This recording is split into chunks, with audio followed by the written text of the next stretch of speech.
Cette histoire, mes amis, c'est celle de Jonas. À ce moment-là de sa vie, il ne nous dit pas exactement l'âge qu'il a, si ce n'est qu'il est dans la vingtaine. Pour la faire simple, on va dire qu'il a 23 ans. D'un point de vue études, tout se passe à merveille, d'un point de vue social également, la santé va bien, donc j'ai envie de dire tout va pour le mieux. Et Jonas, il nous donne une information, c'est qu'il est en couple avec une fille depuis plusieurs années, et entre les deux, c'est l'amour fou, et il y a une petite chose qui les unit particulièrement, c'est une passion en commun. Cette passion, je la comprends parce que moi ça a été aussi le cas pendant plusieurs années, c'est tout ce qui touche à la photographie. Et oui, certains couples font des dates au restaurant, eux, ils adorent aller prendre des photos. Et d'ailleurs, c'est le sujet principal de notre histoire. Jonas, il habite dans la ville des Lumières, la sublime ville de Paris, et franchement, il nous raconte qu'il ne quitterait cet endroit pour rien au monde. En fait, il nous explique qu'il y a une ambiance qu'il adore particulièrement. Les gens, avec le travail, le métro, etc., sont assez stressés, mais apparemment, ça ne le dérange pas plus que ça. Quand j'ai visité Paris, c'est pas quelque chose qui m'a marqué non plus, donc j'ai envie de dire tant mieux. Le seul truc qui m'a marqué dans votre ville, c'est la première fois où j'ai pris le métro, j'ai vu 2 pickpockets. Ils étaient en face de moi en train d'ouvrir un sac, enfin,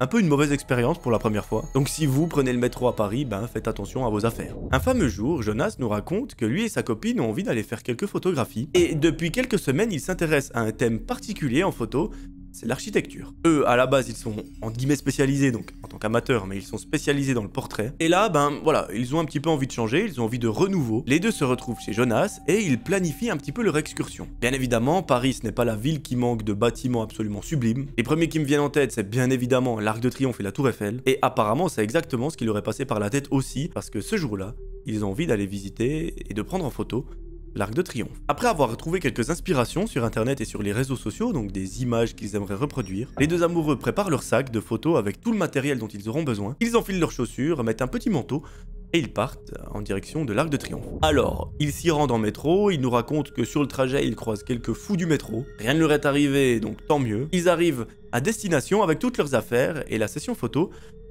commencer. Au niveau de l'heure à laquelle tout ça se passe, on est à peu près 19h-20h, parce que cet Arc de Triomphe, ils l'ont déjà pris en photo durant la journée, mais la nuit, ça n'a pas encore été fait. Arrivés sur place, ils sortent tous les équipements du sac, le trépied, l'appareil photo, etc. Ils montent leur petit setup et ils essayent de faire en sorte que les gens ne passent pas trop devant. Parce que oui, à cette heure, il y a quand même pas mal de gens autour. Mais bon, au bout de quelques minutes, c'est fait. Et là, eh bien, ils peuvent commencer à prendre quelques clichés. Au bout d'une quinzaine de minutes, ils changent d'endroit, ils essayent de prendre l'Arc de Triomphe sous tous les angles, et surtout d'essayer de faire beaucoup de photos, comme ça ils ont le choix et ils peuvent trier. Bon, ça les occupe pendant 1h30, ils nous racontent qu'à un moment, ils ont un petit peu froid, ils ont fait toutes les photos possibles et imaginables, ils remballent leurs affaires, et là ils se disent, bon, on a quand même bien travaillé, on a une petite faim qui commence à s'installer, on va probablement aller manger quelque chose. Ils se mettent d'accord quant à l'endroit où ils vont manger et ça m'a vraiment fait rire parce que je suis allé manger dans ce même endroit. Il s'agit du Haut Tacos qui est juste dans une rue parallèle à l'Arc de Triomphe, donc juste à côté, à quelques dizaines, centaines de mètres, j'en sais rien. Et moi, mes amis, j'ai mangé dans ce Haut Tacos. C'était pas la dernière fois, mais l'avant-dernière fois où je suis allé à Paris. Mais alors là, mes amis, je vous aime du fond du cœur, j'ai tout le respect pour vous. Par contre, laissez-moi vous dire que votre Haut Tacos, par rapport à la kebaberie de là où j'habite,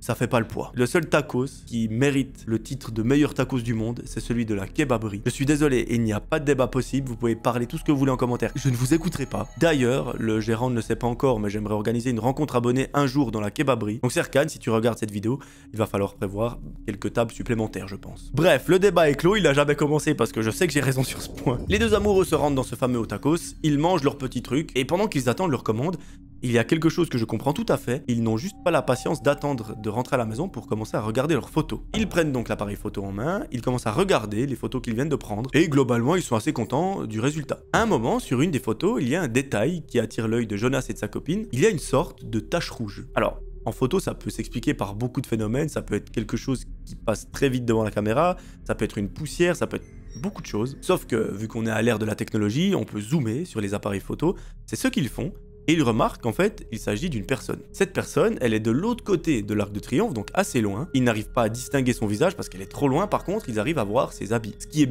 bizarre, mais en fait non, c'est que la personne est habillée tout en rouge. C'est comme si elle avait un gros manteau, mais rouge assez fluo. Et la position qu'il a, c'est comme s'il était en train de les fixer. En gros, autour, on voit tout le monde qui est en mouvement, en train de marcher, et lui, il est là, comme ça, les bras le long du corps, en train de probablement les regarder. Bon, bah ça leur fait un beau petit détail sur cette photo, ils n'y portent pas vraiment attention. Quelques minutes plus tard, leur commande arrive, ils gobent le tacos en quelques minutes seulement, et à la fin du repas, les deux amoureux décident de retourner chez Jonas. Là, ils décident, comme toute personne qui vient de faire des photos, de prendre la carte SD, de la mettre sur l'ordinateur, de regarder le résultat. Parce que forcément sur un ordi on voit un petit peu mieux que sur un tout petit écran d'appareil photo. À nouveau, il retombe sur cette photo où on voit une silhouette rouge, il regarde en détail mais on ne voit pas grand chose de plus. Si ce n'est la taille de la personne qui semble standard, j'ai envie de dire, c'est pas quelqu'un de géant, c'est pas quelqu'un de tout petit. Et à la première vue, selon la carrure, ça a l'air plutôt d'être un homme. Mais bon, ça reste à confirmer parce que, comme je vous ai dit, il ne voit rien d'autre que la silhouette avec les habits. Après une petite soirée tranquille en amoureux à regarder Netflix, les deux finissent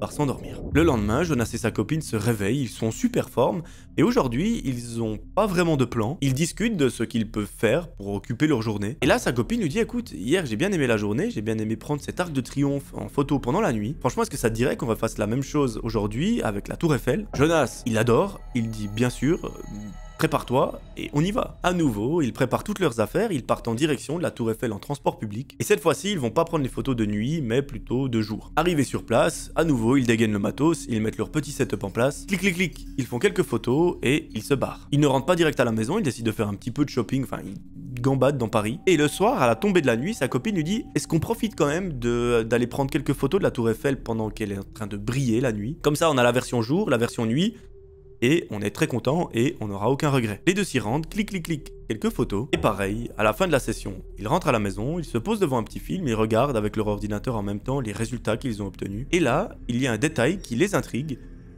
Sur une des photos, que ce soit la journée ou la nuit, il y a à nouveau une sorte de silhouette rouge. Et là, c'est vraiment bizarre parce que c'est pas une silhouette rouge avec un habit un peu semblable, c'est vraiment la même personne, et ce qui est encore plus bizarre, c'est que cette personne est présente sur les photos de la journée, donc au tout début, et la nuit, à peu près au même endroit, mais pas tout à fait. Donc là, ça commence à faire un petit peu bizarre. Jonas dit à sa copine, mais t'as vu ce gars? C'est bizarre. Ou alors, on a une chance extrêmement infime et on croise le même mec au même endroit à chaque fois. À Paris, il y a des millions de gens, donc c'est quand même très peu probable. Ou la théorie un petit peu moins fun, c'est que ce gars est en train de nous suivre. Qu'est-ce qu'il nous veut? Pourquoi? Aucune idée, mais c'est une hypothèse à prendre en compte. Bref, les deux amoureux commencent un peu, pas à s'inquiéter, mais ils se posent des questions. À un moment, ils ferment l'ordinateur, ils continuent leur film, ils vont se coucher et ils finissent par oublier cette histoire. Vous allez voir, mes amis, l'histoire qu'il y a derrière tout ça, je pense qu'elle est bien plus fréquente que ce que l'on pense. Mais surtout, c'est extrêmement glauque. Pendant les jours qui suivent, les deux amoureux continuent de faire des photos en plein Paris. Ils prennent beaucoup de plaisir à chaque fois de faire ces photos parce que c'est quelque chose qui les réunit, qui les rassemble, qui les font s'aimer encore plus et moi je trouve ça trop beau. Surtout Paris, la ville de l'amour, la ville des lumières, enfin tout ce qui va avec. J'ai envie de dire le contexte de cette histoire est merveilleux. L'histoire reprend un fameux soir lorsque Jonas et sa copine sont au restaurant et ce fameux jour, c'est pas n'importe lequel, c'est la Saint-Valentin. Vous connaissez tous la Saint-Valentin, les deux se tapent un petit resto en amoureux, et à la fin de celui-ci, eh bien, ils décident de rentrer chez Jonas. Arrivés à l'appartement, les deux se posent sur le canapé, ils lancent leur série, et entre deux épisodes, sa copine décide d'aller sur le balcon pour fumer une cigarette. Jonas, lui, est sur le canapé, il regarde 2-3 trucs sur son téléphone, lorsqu'à un moment, sa copine lui dit « Chérie, viens vite ». Elle dit ça d'un ton un petit peu paniqué, il s'empresse de se lever et d'aller vers elle, parce que lui, il a peur qu'elle soit en train de tomber dans les pommes, qu'elle passe au-dessus du balcon puis qu'elle se brise la nuque, mais c'est pas le cas. Heureusement. Elle lui dit baisse-toi, regarde en bas du balcon parce qu'ils habitent à l'étage, ils sont pas au rez-de-chaussée. L'appartement est quand même assez haut. Jonas se baisse, il regarde par-dessus le balcon et effectivement, il y a quelque chose d'extrêmement effrayant. En regardant en bas, il voit qu'il y a un homme au milieu du parking, un petit peu au loin, mais à quelques dizaines de mètres. Cet homme, il n'est pas vêtu n'importe comment, il porte un long manteau rouge. Et à nouveau, il semble être là, debout, les bras le long du corps, en train de les fixer. Là, il faut à peine quelques microsecondes à la copine de Jonas pour prendre son téléphone, appeler la police, pour leur dire bonsoir. On a besoin de vous, il y a quelqu'un qui est en train de nous stalker depuis des semaines. C'est une personne avec un long manteau rouge, il est en bas de chez nous cette fois-ci. On ne sait pas qui c'est, on ne sait pas ce qu'il nous veut. Par pitié, envoyez une patrouille et faites-le dégager. Elle prend Jonas par la main, elle le tire dans l'appartement, elle ferme les rideaux et il se pose sur le canapé. Là, ils discutent un petit peu, ils se disent mais c'est qui ce mec? Et pourquoi? Enfin, est-ce que c'est déjà un mec ou une femme? Qu'est-ce qu'il nous veut? Pourquoi est-ce qu'il est là en train de nous regarder? Est-ce que c'est quelqu'un qu'on connaît? Est-ce que c'est une personne dont on ne connaît même pas l'existence? Par contre, lui, il a l'air quand même de bien nous connaître, donc comment est-ce qu'il nous connaît? Où est-ce qu'il nous a vus? Enfin, tout un tas de questions. Et malheureusement, ils n'ont toujours pas les réponses. Ils sont en train de parler pendant plusieurs minutes, lorsque tout à coup, la sonnette retentit. Quelqu'un est derrière la porte et vient de sonner. La copine de Jonas le regarde dans les yeux. Elle a limite une petite larme qui coule tellement l'angoisse commence à monter. Elle lui dit « Pitié chérie, on reste là, on ne fait pas de bruit, on ne va pas ouvrir parce que déjà on n'a pas d'œillet sur la porte, on ne peut pas voir qui est derrière. Et On ne sait pas qui c'est, ce mec a peut-être un couteau dans les mains, peut-être que si on ouvre, c'est fini pour nous. Jonas prend une bonne décision, il écoute sa copine, il ne va pas ouvrir la porte. Même si lui, c'est quelqu'un qui aime bien la bagarre, donc il a un peu envie de se taper avec cette personne pour en découdre. Mais bon, la raison l'emporte, il ne va pas ouvrir et les deux font extrêmement doucement. Dites-vous qu'à ce moment-là, dans l'appartement, il n'y a plus aucun bruit. Les seuls bruits qu'on entend, c'est des petits pas, ou du moins des bruits qui proviennent de derrière la porte d'entrée, jusqu'à un moment où la sonnette retentit une deuxième fois. À nouveau, cette fois-ci, la copine de Jonas a de la peine à retenir ses émotions. Elle se met vraiment à trembler, à pleurer, Julien la serre fort contre elle. Il essaye de la rassurer comme il peut en lui disant « T'inquiète pas, tant que la porte reste verrouillée, il ne va rien nous arriver. Ne fais surtout pas de bruit. » Et normalement, d'ici un petit moment, il devrait partir et la police arriver. Donc il devrait se croiser, le mec qui sera embarqué est fini. Malheureusement, la police n'arrivera jamais. C'est au bout d'une heure, dans laquelle la sonnette a retenti presque toutes les 5-10 minutes, que la personne s'en est allée. Et comment est-ce qu'ils ont eu la confirmation?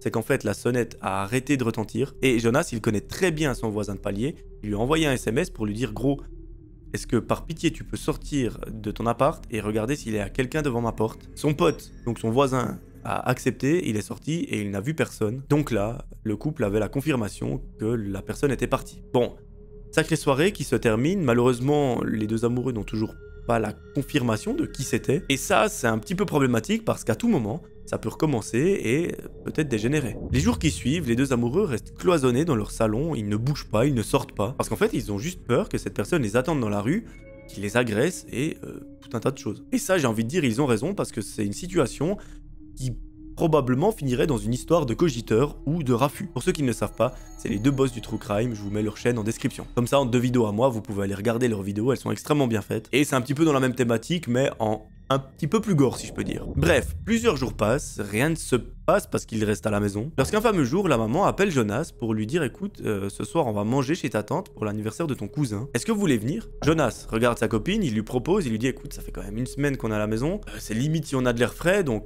moi je pense que c'est une bonne idée de voir du monde, de bouger. » Sa copine lui dit « Bah ouais, vas-y, pourquoi pas. » À la fin de la journée, le couple se prépare et il file tout droit en direction de chez la tante de Jonas. Arrivé là-bas, il y a absolument toute la famille, il y a les cousins, les grands-parents, etc. La soirée se passe extrêmement bien, l'ambiance est très conviviale, lorsqu'à un moment, un détail va briser la soirée de Jonas et de sa copine. Lorsqu'il est en train de manger, Jonas regarde son cousin et il remarque un petit truc qui le fait complètement délirer. Son cousin a un pantalon, donc une sorte de survêt, qui est du même rouge que la personne qui attendait en bas de leur immeuble, donc en bas du balcon, le fameux jour où la sonnette a retenti plusieurs fois. C'est pour lui le même survêt, c'est le même rouge, et là, il ne fait rien, il commence vraiment à paniquer, et à partir de ce moment-là, Jonas remarque que son cousin a des regards un petit peu insistants envers lui et sa copine, comme s'il éprouvait une sorte de haine, mais il ne fait rien, il ne dit rien, il met la main sur la cuisse de sa copine pour essayer de la rassurer, parce que il ne sait pas si elle a vu le même détail que lui, et à la fin du repas, il essaye de trouver une excuse pour se barrer le plus vite possible. Mes amis, la conclusion de cette histoire, vous allez voir, elle va vous faire vraiment bader. Pourquoi? Parce qu'en fait, lorsqu'ils sont rentrés à la maison, les deux amoureux ont discuté, la copine de Jonas n'avait pas du tout remarqué ce détail, et là ils prennent une décision, ils disent « Ok, dès demain, on va au commissariat, on va soumettre l'idée que ça pourrait potentiellement être le cousin. » C'est ce qu'ils font, ils déposent une sorte de plainte. Comme ça, la police peut enquêter et leur donner des nouvelles. Quelques jours plus tard, cette personne a été convoquée au commissariat, elle a dû s'expliquer. Et à la suite de cette explication, les policiers ne croyaient pas vraiment la personne, ça avait l'air un petit peu douteux son histoire. Lorsqu'ils lui ont dit « Écoutez, on va venir visiter chez vous pour voir s'il y a des éléments qui pourraient nous permettre de conclure cette enquête », le cousin a préféré tout avouer, et l'histoire qu'il y a derrière ça, elle est très glauque. Il a avoué tous les faits. Effectivement, cette personne en rouge est bel et bien le cousin. Première chose, comment est-ce qu'il savait exactement où se situaient Jonas et sa copine? Eh bien, c'est tout simplement grâce à l'application Snapchat, parce que les deux étaient amis dessus, que leur localisation était activée, donc forcément, ça se joue à quelques mètres près. Son cousin pouvait voir exactement où il se trouvait. Donc comment est-ce qu'il a pu savoir? C'est grâce à Snapchat. Maintenant, pourquoi est-ce qu'il avait un habit rouge sur lui et pas un habit normal, j'ai envie de dire? L'explication du cousin à la police fait extrêmement froid dans le dos. Il leur explique que pour lui, le rouge est synonyme de mort et de sang. Et vous me direz pourquoi ces deux thèmes? Parce que le cousin a avoué que l'idée qu'il avait derrière la tête, c'était de faire du mal à son propre cousin, donc Jonas. Donc quand je dis du mal, c'est de lui ôter la vie. Pourquoi, me direz-vous? Parce qu'en fait, il a toujours été amoureux de sa copine. Au fur et à mesure des années, lorsqu'ils ont fait des repas de famille ensemble, il a éprouvé des sentiments envers elle. Donc il a été extrêmement frustré pendant plusieurs années, et là il a failli commettre l'irréparable. Et la police, suite à ses déclarations, sont quand même allés fouiller chez lui, ils ont retrouvé plein d'armes blanches. Donc ce n'était qu'une question de jours avant qu'il s'en prenne physiquement à Jonas, donc son propre cousin, pour espérer lui voler sa petite amie. Évidemment, ce gars n'était pas tout clean dans sa tête, il y avait de nombreux problèmes. Aujourd'hui, cette personne est traitée pour ces mêmes problèmes, elle n'a plus du tout le droit de s'approcher de Jonas, de sa famille et de sa copine, parce qu'elle est vraiment dangereuse, on ne sait pas de quoi il est capable. Et vraiment, cette histoire, ça a traumatisé Jonas et sa copine, parce que dites-vous que si ce soir-là, ils avaient ouvert la porte quand la personne était en train de sonner, donc son cousin, peut-être que ce gars avait dans une poche un couteau, et puis que là, ça aurait été la fin des haricots. Mais bref. L'essentiel, c'est qu'il ne leur soit rien arrivé. Heureusement, ça s'est joué à pas grand-chose. Cette histoire, comme je vous ai dit, j'ai des points de repère parce que moi-même, je suis passé dans les endroits qu'ils mentionnent. L'Arc de Triomphe, le Tacos, etc. Donc, savoir tout ça, ça me fait un petit quelque chose. Mais bon, je suis super content que Jonas et sa copine soient sains et saufs, qu'il ne leur soit rien arrivé. Aujourd'hui, apparemment, ils sont encore ensemble, ils filent un parfait amour, et ça, j'ai envie de dire, c'est la plus belle des nouvelles. À l'époque des faits, Julien a 18 ans. Il nous raconte que dans sa vie, tout va pour le mieux. Il a un groupe de potes qu'il trouve génial. Il est génial parce qu'en fait, toutes les personnes à l'intérieur s'entendent à merveille entre elles. Ils font plein d'activités, ils font plein de sorties, ils jouent aux jeux vidéo, bref. Que demander de plus? Au niveau scolaire, Alexandre nous raconte que lui, ça va aussi très bien. C'est un plutôt bon étudiant, il a beaucoup de facilité, il s'entend bien avec ses profs et avec ses camarades. Il obtient des bonnes notes, donc ça aussi, j'ai envie de vous dire, qu'est-ce qu'on demanderait de plus? Alexandre nous raconte qu'à un moment de sa vie, il va vivre une situation qui l'a beaucoup marqué. Alors ça pourrait être banal pour quelqu'un, mais pour Alexandre, lui, ça lui a fait beaucoup de mal. C'est qu'en fait, un fameux jour, ses parents ont décidé d'aller vivre à l'étranger pour des raisons professionnelles parce qu'apparemment l'employeur du père lui a demandé d'aller travailler dans un autre pays et ses parents se sont dit que ça pouvait être une belle expérience autant pour eux que pour leurs enfants, donc Alexandre et ses frères et sœurs. Et en soi c'est vrai, c'est une belle expérience, vous pouvez voyager un peu à travers le monde grâce à votre travail, mais par contre Alexandre lui il l'a un peu mal vécu parce que il a dû dire au revoir à tous ses potes. Ce n'est qu'un au revoir et pas un adieu parce que lui vraiment le but ultime c'est de les retrouver plus tard quand il sera grand, mais malheureusement d'ici là il y a quelques années qui doivent se passer et ce sera loin d'eux. Bref, Alexandre dans l'histoire il nous raconte qu'il a mal vécu ça et l'histoire elle reprend le jour où la famille déménage. Aujourd'hui ça y est, c'est le jour J, la famille va prendre l'avion pour aller dans un autre pays pour y vivre. Elle laisse tout derrière elle, que ce soit la famille ou leurs amis, et ça il y a quand même quelques larmes qui coulent. Mais bon, ça passe relativement vite, ils prennent l'avion et ils filent tout droit en direction de leur nouvelle maison. Là-bas, apparemment, les lieux sont super beaux, le voisinage est très sympa. Et ce qui est un petit peu compliqué, c'est de se faire de nouveaux potes. Autant pour les parents que pour les enfants. Heureusement, ils sont tous ensemble, donc ils ne sont pas juste seuls, là, perdus au milieu de nulle part. Mais apparemment, la personne qui a le plus de mal dans la famille à s'y faire de cette situation, c'est Alexandre. Pourquoi ? Tout simplement parce qu'il a un âge où il est en train de se construire, il est en train d'évoluer. Et là, il n'a pas vraiment de repères. Il peut pas se dire, ok, j'ai une école qui me plaît, avec des potes qui me plaisent, etc. Parce que là, il rentre dans une nouvelle école avec des gens qu'il ne connaît pas. Et ça, franchement, ça lui fait très très peur. Mais bon, on est rassuré parce qu'une semaine après avoir emménagé, Alexandre nous raconte qu'il intègre sa nouvelle classe et que très vite, des gens à l'intérieur de celle-ci jouent le rôle de potes. Il discute beaucoup avec eux, il fait des sorties après l'école avec eux, tout un tas d'activités, ils vont voir des matchs de baseball, de basketball, etc. Et ça lui plaît de ouf. Donc on est soulagé parce que cette période, elle a été que temporaire. Et au fur et à mesure où les semaines avancent, eh bien, Alexandre, il va beaucoup mieux. Et en plus d'aller beaucoup mieux, ses notes, elles continuent d'être excellentes, même dans sa nouvelle classe et dans un autre pays. Donc j'ai envie de dire, tout va pour le mieux. Quelques mois passent et on se retrouve au mois d'octobre. Je pense que vous avez l'habitude, vous savez avec quoi rime le mois d'octobre, c'est le mois d'Halloween. Et vous le savez, aux États-Unis, c'est bien plus fêté qu'ici en Europe. C'est pas rare d'aller dans des quartiers où il y a des budgets absolument colossaux dans chaque maison pour la décoration, chose qu'on n'a pas forcément en France, en Suisse, en Belgique ou etc. Mais vraiment à ce niveau-là, les États-Unis, c'est un tout autre monde. Alexandre et sa famille, eux, ils adorent Halloween, ils ont d'ailleurs la chance d'habiter dans un quartier qui est très fêtard. Ils font tout le temps la fête, ils décorent pour chaque occasion, que ce soit Noël ou Halloween. Et cette année, ils n'y échappent pas, le quartier est bondé de décorations plus flippantes les unes que les autres. Et eux, ils se prêtent au jeu. Ils décorent leur maison comme des malades, ils nous racontent qu'ils mettent un budget absolument monstrueux. C'est limite s'ils s'endettent, mais au moins, ils ont une très belle maison. Arrive enfin le soir d'Halloween, le soir où tout le monde vient sonner pour récolter des bonbons, et que tout le monde sort dans la rue avec son plus beau déguisement qu'ils ont mis des heures et des heures à confectionner ou qu'ils ont payé une blinde. Et au moment de se préparer, il est alors 19 h, Alexandre est dans sa chambre, et il entend quelqu'un qui sonne à la porte d'entrée. Là, les parents d'Alexandre lui disent à lui et ses frères et sœurs de descendre pour aller ouvrir la porte et donner des bonbons. Parce que probablement, c'est des enfants qui sont déguisés avec des petites corbeilles et ils veulent récolter des sucreries. Alexandre, il est à moitié prêt, il a la tête à moitié maquillée en fantôme, enfin bref. Il court en bas les escaliers, il ouvre la porte, et là, il voit que ce n'est pas un enfant, mais un grand clown. Bon, le malaise s'installe un petit peu, parce que lui, il s'attendait à voir des petits mômes. Au final, c'est un grand mec déguisé en clown. Il lui tend un panier qui est complètement vide au bout de quelques secondes, et Alex, il lui donne quand même une poignée de bonbons, et il lui dit au revoir. Ok, bon il s'en fout un petit peu, il remonte en courant dans sa chambre, il continue de se déguiser, de se préparer, et la soirée se passe extrêmement bien. Une petite heure après, Alexandre est fin prêt, il est enfin déguisé, avec ses frères et sœurs. Il sort dans la rue, et jusqu'à 1h du matin, il vadrouille de quartier en quartier pour aller récolter le plus de bonbons possible. Et Alex, vu qu'il a quand même l'âge de faire des sorties avec ses potes, il demande à ses potes de le rejoindre. Et puis au fur et à mesure où la soirée avance, il se sépare de ses frères et sœurs.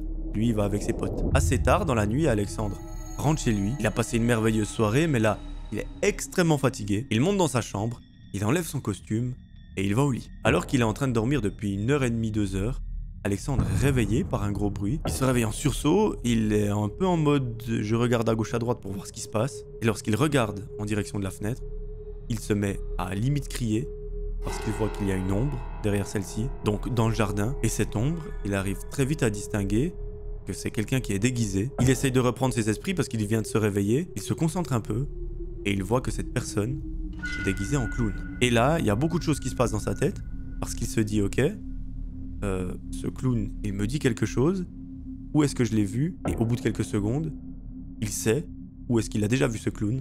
C'était il y a à peine quelques heures, parce que c'est la même personne qui est venue lui récolter des bonbons. Alors, à ce moment-là, il sait pas, Alexandre, s'il est en train de bader ou pas, s'il est encore en train de rêver ou de faire un cauchemar, ou si c'est la vraie vie. Et le temps qu'il reprenne ses esprits, il n'y a plus personne. Alexandre, à ce moment-là, il va faire quelque chose qui malheureusement va faire durer un peu l'histoire, et qui va rendre les choses un petit peu plus glauques. C'est qu'il va se dire, en fait, j'étais peut-être en train de délirer, j'étais en train de rêver, et quand je me suis réveillé, j'étais à moitié dans mon rêve, à moitié conscient, et au final, il n'y avait probablement personne. Bon, il a eu un sacré coup de stress, il a eu une sacrée peur. Au bout de quelques minutes, notre ami se rendort. Le lendemain matin, Alexandre se réveille, il va à la cuisine, il prend le petit déjeuner avec sa famille, il raconte un petit peu sa soirée à ses parents, mais il ne mentionne absolument jamais ce qu'il a vécu cette nuit, donc la potentielle silhouette de clown qui était dans le jardin, et il fait comme si de rien n'était. Et le lundi qui suit, Alexandre retourne à l'école, il retrouve ses potes, et comme chaque lundi, il finit relativement tard. Aujourd'hui, les cours sont censés terminer vers 19h30, mais vous savez, à 19h30 au plein mois d'octobre, généralement, on ne voit plus grand chose à l'extérieur. En début de soirée, la sonnerie de l'école retentit, ça marque la fin des cours. Alexandre sort du collège, il se rend à l'arrêt de bus, et il nous explique qu'à l'extérieur, il fait non seulement nuit, mais super froid, et il y a une sorte de petite brume. Un truc qu'il trouve bizarre, c'est qu'en sortant du collège, il est tout seul, enfin ses potes, ils prennent le chemin habituel, mais lui, jusqu'à l'arrêt de bus, il est tout seul. Bon, c'est déjà arrivé quelques fois, mais c'est assez rare. Il se pose à l'arrêt, il attend le bus, et à un moment, il l'entend arriver. En entendant le bus arriver, au même moment, il se lève du banc pour aller dans le bus, et lorsqu'il jette un œil sur la droite, il voit qu'un peu plus loin, à une dizaine de mètres, sur le côté de la route, dans un buisson, il y a quelque chose qui a bougé. Et lorsqu'il se concentre pour essayer de voir de quoi il s'agit, il commence un peu à flipper. Pourquoi? Parce qu'en fait, il semble voir une personne qui est un petit peu rouge, un peu orange, un peu blanche. Et bien qu'il n'arrive pas à voir vraiment la silhouette, il arrive à comprendre et à se rappeler que ces trois couleurs, c'est les mêmes couleurs que le clown qui est venu sonner à sa porte et qui peut-être était en train de l'observer depuis le jardin il y a quelques nuits. De nouveau, Alexandre, il n'a pas le temps de bader plus que ça, il monte dans le bus, il essaye de reset un peu son cerveau, il se pose sur un siège et le bus avance. Lorsque le bus passe devant l'endroit où il y avait le clown, donc à la même hauteur que le buisson, Alexandre regarde à gauche, et malheureusement, il n'y a plus rien. Notre ami arrive chez lui, il remonte dans sa chambre, et là il commence un petit peu à faire des recherches sur internet, parce qu'il se dit, ok, je l'ai vu une fois, donc là je suis sûr que je l'ai vu parce que je lui ai donné des bonbons. Le lendemain, il est venu à la porte, enfin à la fenêtre de ma chambre, dans le jardin. Ça, je ne sais pas si c'était dans mon rêve ou pas. Et là maintenant, je ne suis pas sûr et certain que j'ai réellement vu ça. Peut-être que j'étais fatigué, que j'ai vu des couleurs apparaître, enfin, peut-être que ce n'était pas la réalité. Il tape 2-3 requêtes sur Google et il se renseigne. Malheureusement, il ne trouve pas grand-chose, il ne trouve pas beaucoup d'informations quant à ce fameux clown. Et là, quelque chose d'encore mauvais, enfin mauvais entre guillemets,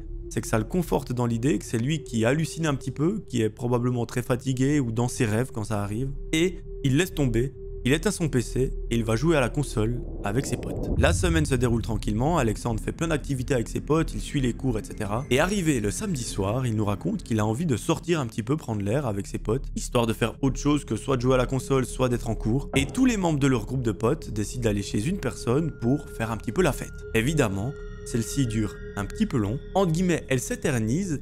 Et c'est à 4 h du matin que Alexandre et un de ses potes décident de rentrer à la maison. Il dit à son pote, écoute, si tu veux venir dormir à la maison et tu pars demain matin, il n'y a aucun souci, c'est avec plaisir, on a beaucoup de place. Son pote accepte et les deux se mettent à marcher en direction de la maison où habite Alexandre et sa famille. Inutile de vous préciser qu'à ce moment-là, il fait absolument tout nuit, dehors c'est une catastrophe le temps. Et à un moment, Alexandre et son pote passent par une sorte de petit chemin, à moitié dans la forêt, à moitié dans un champ. Et lorsqu'ils arrivent ici, Alexandre se dit « Ok, je sais que ma maison, elle est à 3-4 minutes à pied ». Ils empruntent ce fameux chemin, lorsque tout à coup, le pote d'Alexandre lui dit « Arrête, regarde ce qu'il y a devant nous ». Alexandre, il voit que dalle, il est à moitié bourré, il est à moitié rond, il regarde devant lui, et il ne voit rien. Il se retourne, il regarde son pote, et il comprend relativement vite que son pote ne lui fait pas une blague parce qu'il est figé, comme ça, en train de pointer quelque chose du doigt. Alexandre essaye de suivre la direction qui est pointée par son doigt. Et là, il commence vraiment à avoir peur lorsqu'il voit, cette fois-ci pour de bon,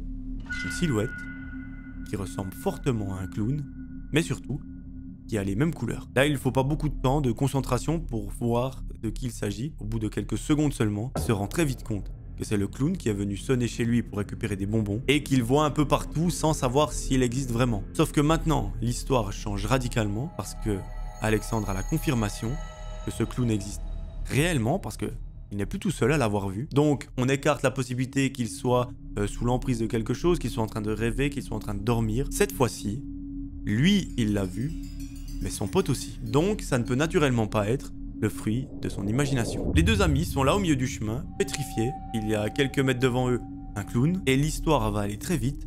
Lorsque le clown ne reste pas sur place, il se met à courir dans leur direction en faisant un cri extrêmement glauque. Alexandre et son pote n'ont pas le temps de faire quoi que ce soit, d'imaginer quoi que ce soit.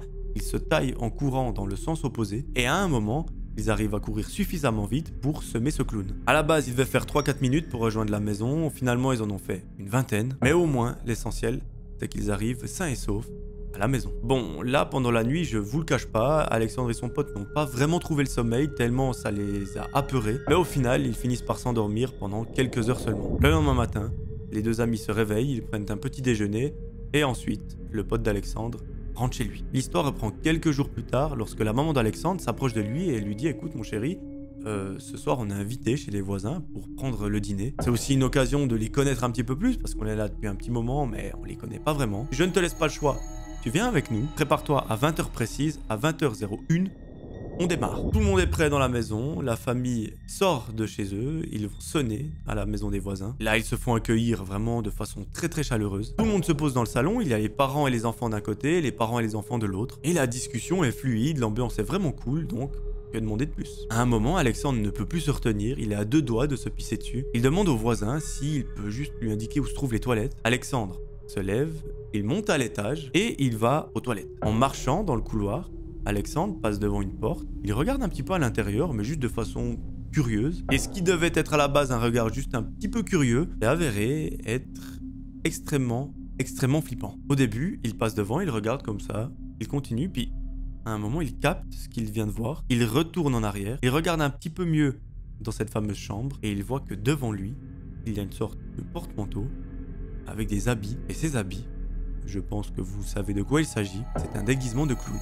Alexandre rentre très discrètement dans la chambre parce qu'il faut que personne ne l'entende. Il regarde les habits, donc les détails, pour voir si c'est effectivement les habits de ce fameux clown. Et là, il est sûr et certain que les habits sont les mêmes que portait le fameux clown qui est venu sonner chez lui, qui était dans son jardin, qui était à l'arrêt de bus et qui était là le soir dans le champ. Là, Alexandre, il est vraiment terrifié, il décide de faire genre de rien, il va aux toilettes, il redescend et là, il sort son meilleur mytho à ses parents, il dit écoutez, je suis vraiment pas bien, je suis à deux doigts de vomir, je vais pas vous gâcher la soirée, moi je vais rentrer à la maison tranquillement et me poser dans mon lit. Vous imaginez bien que c'est un mytho, il rentre chez lui, il écrit directement un SMS à son pote pour lui expliquer ce qu'il vient de faire, ce qu'il vient de trouver. Les deux s'appellent et ils en discutent pendant plusieurs heures. À la fin de la soirée, lorsque les parents rentrent à la maison, Alexandre se précipite en bas des escaliers, il leur explique. Donc cette fois, il explique tout de A à Z. Les parents prennent ça très au sérieux et dès le lendemain, le père va aller voir le père de l'autre famille pour lui expliquer ce qui est en train de se passer avec Alexandre et ce fameux clown. Il lui dit voilà,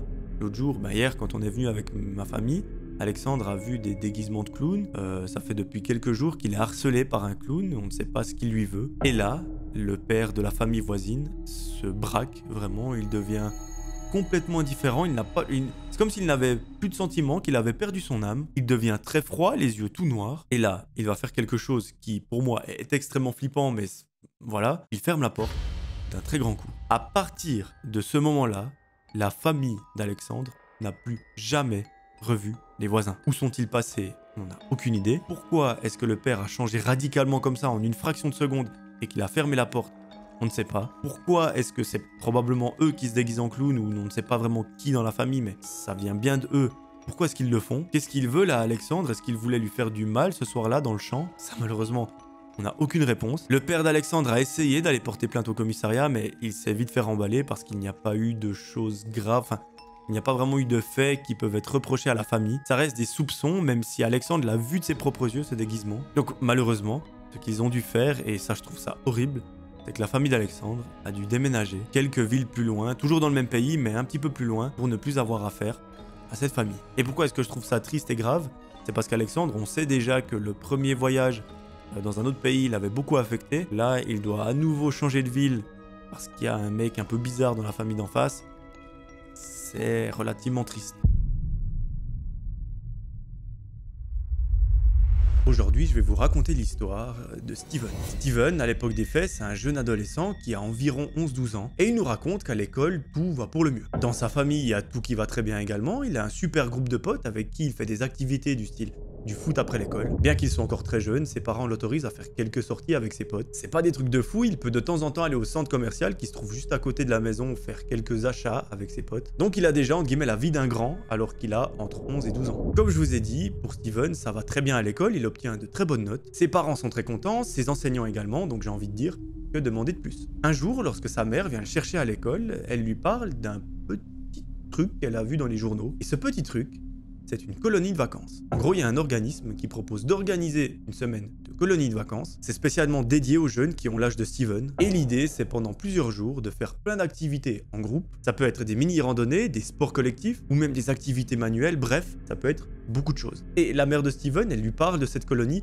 pour deux raisons. La première, c'est parce que Steven adore se faire de nouveaux potes. Il adore faire beaucoup de sports en équipe, des activités manuelles en groupe. Et la deuxième raison qu'elle l'avoue à moitié, c'est qu'elle a surtout envie de partir en vacances toute seule pendant l'été. Voilà, ça fait des années qu'elle n'a pas eu un petit moment pour elle, où elle peut être tranquille, sans personne autour, même son enfant. Et voilà, cet été, elle se dit, bon, ça fait quelques années que ce n'est pas arrivé, je vais me prendre quelques jours off, quelques jours de vacances. C'est une très bonne occasion de mettre Steven dans une colonie de vacances. Non seulement il va s'amuser, et moi je vais pouvoir aussi un petit peu profiter. Donc à partir de là, j'ai envie de dire, c'est absolument bénéfique pour tout le monde. Dans la voiture, sur le chemin du retour, la maman de Steven lui explique un petit peu le but de cette colonie, ce qu'ils pourront faire. Et au début, elle est assez surprise de la réaction de Steven parce que lui, qui d'habitude adore faire des choses en groupe, là, il semble avoir un petit peu peur. Il lui demande, mais pourquoi? Qu'est-ce qui te fait peur? Qu'est-ce qui te motive pas à aller dans cette colonie? Et là, Steven, il lui dit, mais je sais pas, je ne connais personne, je sais pas si je me sentirais très à l'aise. Et c'est là que la maman de Steven va avoir une excellente idée.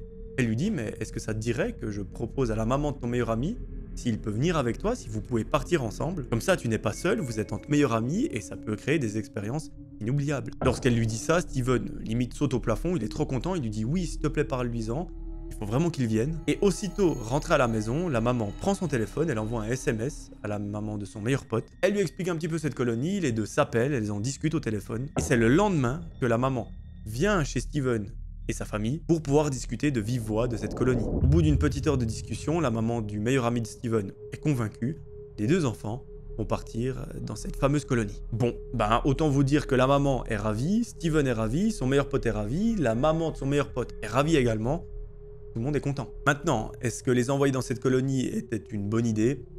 Ça, l'histoire nous le dira. À partir de là, c'est plusieurs mois d'école qui se déroulent, on arrive enfin aux vacances d'été, et d'ici une semaine, les enfants sont censés préparer leurs bagages pour partir dans la colonie. Alors apparemment, c'est de loin pas les seuls à s'être inscrits, il y a énormément d'enfants. Et ce qui est très bien, c'est qu'ils ont à peu près tous le même âge, donc entre 11 et 13 ans. Donc il n'y a pas un trop gros décalage et ils pourront discuter ensemble, ils pourront créer des souvenirs ensemble. Et ça va juste être trop cool. L'histoire reprend le jour J, le jour du départ. Les bagages sont prêts.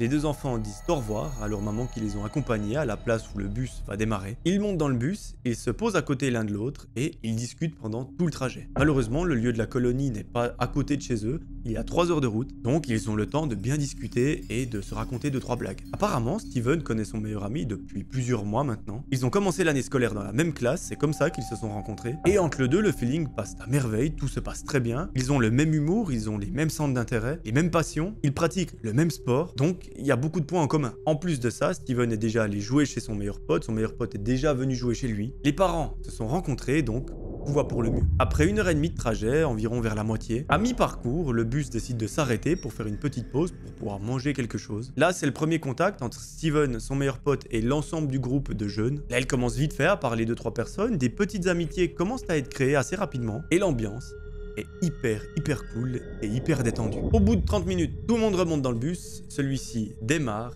et au bout d'1h30, ils arrivent enfin au chalet, là où aura lieu la fameuse colonie de vacances. Bon, alors les détails qu'on a, ils sont pas fous, on nous dit juste que c'est un chalet qui est pas forcément très luxueux, qui se trouve au milieu d'une forêt. À côté, il y a une grande rivière qui passe, d'ailleurs, il y aura des activités nautiques qui y sont prévues, mais surtout, ce qui est vachement bien, c'est qu'autour du chalet, il y a une place gigantesque où l'ensemble des jeunes peuvent jouer, peuvent aller courir, aller jouer à cache-cache. Ils peuvent organiser d'énormes activités, donc c'est juste trop cool. Arrivés dans le chalet, l'ensemble des jeunes prennent leurs valises, ils montent à l'étage parce que c'est là où se trouvent les dortoirs. Alors au niveau de l'organisation, c'est relativement simple. Il y a un dortoir à gauche qui est pour les filles et un dortoir à droite qui est pour les garçons. C'est en gros un petit peu comme les camps de ski que moi j'ai eu, il y a un dortoir fille, un dortoir garçon, tout le monde dort dans la même pièce. Et j'ai envie de dire, c'est là où il y a les meilleures expériences parce que ça crée une sorte de groupe, on rigole comme des petits fous, on se raconte des blagues, enfin bref, c'était pour moi les meilleurs souvenirs. Et c'est ça qui fait généralement qu'un camp, vous vous en souvenez toute votre vie ou pas. Et bien là, on peut imaginer que la colonie de vacances de Steven et de son meilleur pote, elle est juste parfaite. Est-ce qu'elle le sera vraiment? Ça, c'est une toute autre histoire. Les moniteurs de la colonie laissent aux jeunes quelques dizaines de minutes pour installer leurs vêtements, défaire leurs valises, prendre un petit peu leurs marques et ensuite tout le monde se rejoint en bas dans le réfectoire, là où ils vont manger. Steven et son meilleur pote descendent les escaliers, ils se posent à une table et là ils écoutent ce que les moniteurs ont à leur expliquer. Pendant quelques minutes, 2-3 adultes expliquent les règles de savoir-vivre, les règles de comportement à adopter, quelles sont aussi les activités qu'ils vont faire pendant cette semaine. Au niveau des horaires, à quelle heure est-ce qu'on descend au réfectoire pour manger, à quelle heure on se lève le matin, à quelle heure on va dormir. Bref, tout ça est expliqué pendant plusieurs minutes et enfin arrive le moment qu'attendait absolument tout le monde, le repas, parce que oui, la journée a été très longue, le trajet a été très éprouvant et tous ces petits jeunes ont très faim. Alors, le premier soir, le repas, on sent qu'il y a une sorte de petite timidité qui est installée. On voit qu'il y a des petits groupes de potes, typiquement Steven et son meilleur pote, qui jettent des regards à d'autres tables. C'est pas méchant, mais on voit qu'ils sont très timides et qu'ils n'osent pas forcément aller parler à quelqu'un qu'ils ne connaissent pas. Et ça, c'est valable pour toutes les tables. Mais bon, grâce aux adultes qui sont présents, grâce aux moniteurs qui sont présents dans le réfectoire, ils arrivent à mettre une sorte de petite ambiance et très vite, à partir du dessert, il y a des jeunes qui bougent de table en table pour essayer de se faire de nouveaux potes, pour engager de nouvelles discussions avec de nouvelles personnes. Et ça, franchement, c'est trop bien. Et une chose qui nous est racontée dans l'histoire et que je trouve fantastique, il n'y a pas un jeune qui est mis à l'écart. Tout le monde discute au moins avec quelqu'un. Et ça, mes amis, c'est quelque chose qui est primordial et qui est fondamental. Si une fois vous êtes dans un groupe et que vous voyez quelqu'un qui est un petit peu en retrait, faites tout ce qui est dans votre pouvoir pour l'inclure dans un groupe et pour qu'il se sente utile et qu'il participe. C'est pas se sentir utile, mais c'est se sentir écouté et faire partie d'un groupe. Et ça, mes amis, je compte vraiment sur vous pour appliquer ce que je viens de dire. Parce que moi, j'ai déjà vu des gens qui étaient mis à l'écart par tout un groupe de personnes. Et vous n'imaginez pas l'effet que ça fait sur cette personne. Ça peut détruire carrément la personne. C'est déjà souvent des gens qui sont très timides, qui sont très introvertis. Donc si en plus de ça, on les exclut, c'est absolument terrible. Donc, je compte sur vous pour inclure absolument tout le monde dans le groupe et faire participer l'ensemble des membres. Et ne pas laisser quelqu'un de côté, vous ne savez pas ce qu'il traverse. Peut-être qu'il a une période très compliqué, qu'à la maison c'est pas très joyeux, qu'il se réjouissait de venir en colonie, puis qu'au final tout le monde l'exclut, c'est juste terrible, donc s'il vous plaît, soyez sensibles à ça. Bref, retournons à notre histoire, notre ami Steven et son meilleur pote s'amusent comme des petits fous ce soir-là, mais aujourd'hui, vu que ça a été une journée éprouvante, eh bien ils ne vont pas faire très long le soir, ils vont pas rester jusqu'à 4 h du matin éveillés. Vers 23 h, les moniteurs renvoient tout le monde dans les dortoirs, ils font encore les fous pendant 30 minutes, et à 23 h 30, c'est l'extinction des feux. Au bout de quelques minutes, la majorité des jeunes dans les dortoirs s'endorment. Il reste quelques guerriers à gauche à droite qui racontent des blagues et qui emmerdent absolument tout le monde. Mais au bout d'une heure, plus personne ne parle, tout le monde est en train de dormir. La première nuit se passe relativement bien, tout le monde dort plutôt bien. Le lendemain matin, c'est un réveil à 7h30. Et à 7h30, c'est pas je me réveille, c'est le petit déjeuner commence et tout le monde doit être dans le réfectoire. Évidemment, comme partout, il y a quelques glandus qui manquent à l'appel.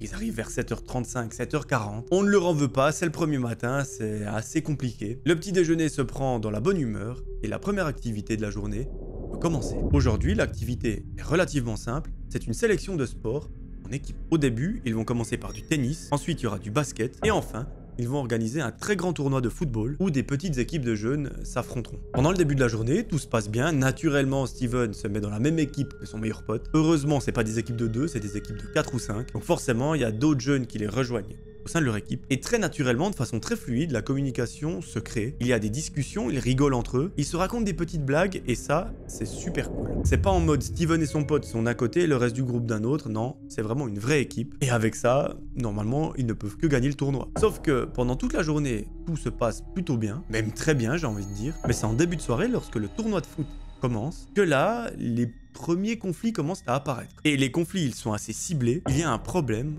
entre le meilleur ami de Steven et un autre membre du groupe. La nature du problème, on ne la connaît pas vraiment, mais apparemment, c'est assez chiant à vivre. Parce que les deux font que de s'engueuler, ils commencent à s'insulter. Limite, à un moment, ils en viennent aux mains, et là, un moniteur doit carrément les séparer. Donc, ouais, ça casse un petit peu l'ambiance qu'il y avait dans la journée, tout se passait très bien, et là, en quelques secondes, tout a dérapé, et l'ambiance est très mauvaise. Bon, dans l'embrouille, il y a le meilleur ami de Steven et un autre gars. L'autre gars, lui, est plutôt en mode « Ok, on oublie, on passe à autre chose ». Tandis que le meilleur ami de Steven, lui, il est très rancunier, il en veut vraiment à ce mec. Et plusieurs fois, on voit que c'est lui qui commence à chercher l'embrouille. Et c'est même lui qui, parfois, en vient aux mains. Et n'oubliez pas, ces jeunes ont entre 11 et 13 ans. Bref, à plusieurs reprises, les moniteurs doivent un petit peu intervenir, des fois même les séparer. Le tournoi de foot peut quand même se terminer dans, entre guillemets, de bonnes conditions. L'équipe de Steven arrive 3e, mais l'ambiance dans leur équipe, elle n'a pas changé. C'est toujours assez mauvais. C'est un petit peu pesant pour les autres membres du groupe parce qu'eux, ils sont là pour s'amuser, c'est leurs vacances, ils ont envie de rigoler. Mais non, tout est gâché en fait par deux individus, donc le meilleur pote et l'autre gars. Bref, à la fin du tournoi, tout le monde est envoyé à la douche, ils se préparent, ils s'habillent et ils redescendent dans le réfectoire pour prendre le repas. Là, pendant la soirée, Steven remarque que son meilleur pote, vraiment lui, il ne démord pas. Il est en mode, je vais péter la gueule à ce gars, c'est sûr et certain, je vais me le faire. Il essaye pourtant de le convaincre, de lui dire, mais gros, passe à autre chose, c'est bon, c'était juste une petite embrouille pour un tournoi de foot. C'est bon, on passe à autre chose, c'est terminé, et on avance, on profite de nos vacances. Peut-être que ce gars, il est super sympa, peut-être que ça va devenir un très bon pote à nous, on ne sait pas, et stop les embrouilles. Bref, pendant la soirée, l'ambiance est relativement glaciale entre les deux jeunes. Et après le repas, après le dessert, l'activité du soir peut commencer. Bon, l'activité est relativement simple. En gros, ils ont organisé des jeux de société sur plusieurs tables dans le réfectoire. Et l'idée, c'est de faire une sorte de tournus. Mais malheureusement, les moniteurs ont choisi de garder les mêmes équipes que pour le tournoi de foot. Donc, dans l'équipe de Steven, il y a Steven, d'autres personnes, son meilleur pote et le gars avec qui il s'est embrouillé. Donc, niveau ambiance, pas top. Mais bon, pendant la soirée, Steven remarque qu'il y a quelques regards un peu douteux qui sont échangés entre les deux. Heureusement, il ne se casse pas la gueule. Des fois, il y a des petits mots qui partent un peu à gauche à droite. Mais globalement, c'est mieux que pendant le tournoi. La soirée est plutôt cool. Celle-ci s'achève vers minuit, minuit et demi. Et tous les jeunes sont renvoyés au dortoir. Là, comme la veille, tout le monde ne s'endort pas directement. C'est que 1h30 après s'être couché, que tous les étudiants finissent par s'endormir. Tous les étudiants, à l'exception d'une personne. Au milieu de la nuit, alors que l'ensemble du chalet dort profondément, Steven, lui, est réveillé par quelque chose qui semble être un mauvais rêve. Dans son cauchemar, il y a quelqu'un qui est en train de pleurer, en train de crier. Il n'arrive pas vraiment à distinguer ce qui est en train de se passer. Il se réveille, ses yeux s'ouvrent d'un coup, il a des sueurs. Il regarde un petit peu à gauche à droite. Et là, il est témoin d'une scène dont il se souviendra absolument toute sa vie. Et cette scène va d'ailleurs le traumatiser. Il voit quelqu'un qui est debout dans le dortoir, qui s'approche vers un des lits. Et là, il reste fixe pendant 30 secondes, 1 minute. Cette personne, cette silhouette, elle tient un très grand objet pointu. Et il est là, sans bouger. Steven regarde attentivement la scène, il ne dit rien, il est comme pétrifié, il a vraiment un très mauvais pressentiment. Lorsque soudain, la silhouette se baisse et elle commence à mettre d'énormes coups. À ce moment-là, il y a un jeune qui pousse une sorte de cri, sauf qu'immédiatement, la silhouette, avec sa main gauche, la pose sur la bouche de la personne pour étouffer les cris. Là, Steven n'en revient pas, il ne sait même pas s'il est encore dans son cauchemar tellement ça semble irréel. Là, Steven est totalement paralysé par la peur, il ne peut plus bouger, il n'arrive même pas à détourner le regard. Lorsqu'à un moment, après plusieurs coups, la personne se tourne, elle s'approche de Steven, elle marche très lentement et à un moment, elle arrive au pied de son lit. Là, Steven reconnaît cette silhouette, c'est son meilleur ami. Heureusement, il arrive à fermer les yeux, faire comme s'il dormait, mais il ne sait pas du tout ce qui va se passer dans les prochaines secondes. Est-ce que son meilleur ami va faire comme à l'autre personne, il va lui planter un couteau, ou est-ce qu'il est là, le regarder? Seul l'avenir nous le dira. Pendant plusieurs secondes qui semblent être une éternité pour Steven, son meilleur pote est là, en train de le fixer, un couteau à la main, sans rien faire. Steven est littéralement en train de se chier dessus, il ne sait même pas ce qui va lui arriver. Est-ce que c'est ces derniers instants? Il ne sait pas. Est-ce qu'il va pouvoir revoir sa mère en rentrant à la maison?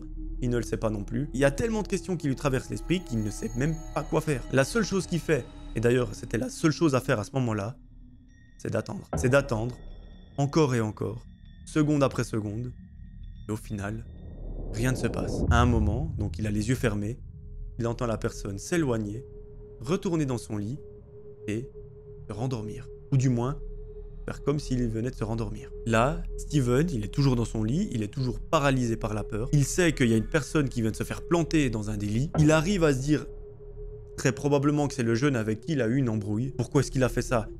J'en ai pas la moindre idée. Et là, il a un très bon réflexe, qui aurait pu très mal tourner d'ailleurs, mais c'est un très bon réflexe.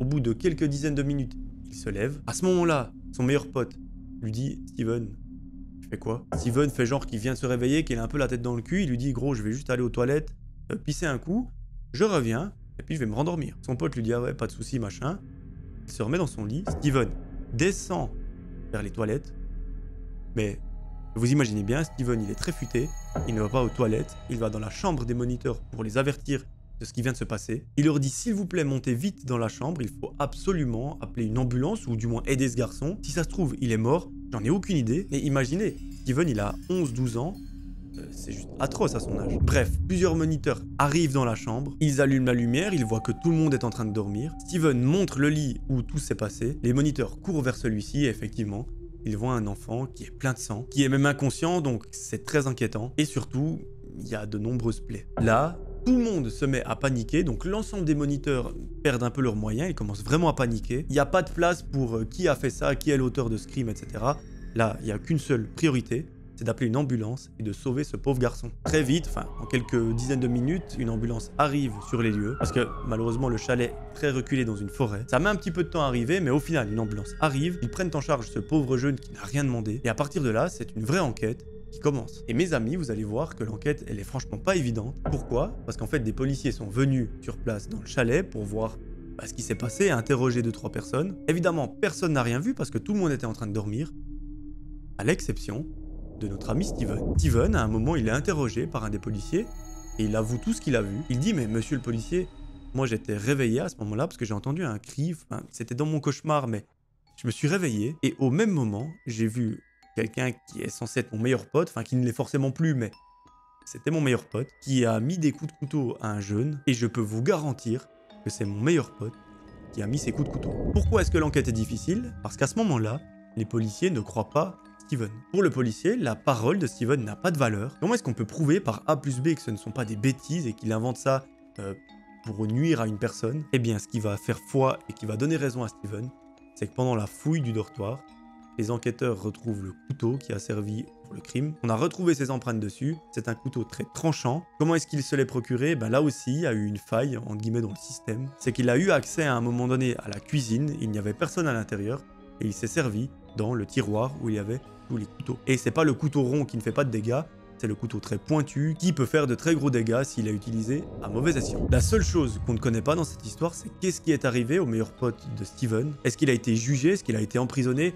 J'ai un peu des doutes, sachant qu'il a entre 11 et 13 ans. En tout cas, on a une info qui nous soulage, c'est que le jeune qui a pris les coups de couteau s'en est remis. Il n'est franchement pas passé loin d'une fin tragique, mais heureusement, il s'en est remis, il avait une bonne étoile qui veillait sur lui. Et aujourd'hui, tout ça, c'est du passé, mais malheureusement, ça l'a traumatisé, ce qui est logique. Non seulement lui, ça l'a traumatisé parce que c'est la victime directe, mais Steven, qui a été témoin de la scène et qui, à la base, c'était son meilleur ami, et au final, c'est devenu un meurtrier, enfin, un criminel, bah lui ça l'a aussi traumatisé au même niveau. Encore aujourd'hui, Steven et la victime s'en souviennent parfaitement comme si c'était hier. Et nous, la seule chose qu'on peut leur souhaiter, c'est un prompt rétablissement.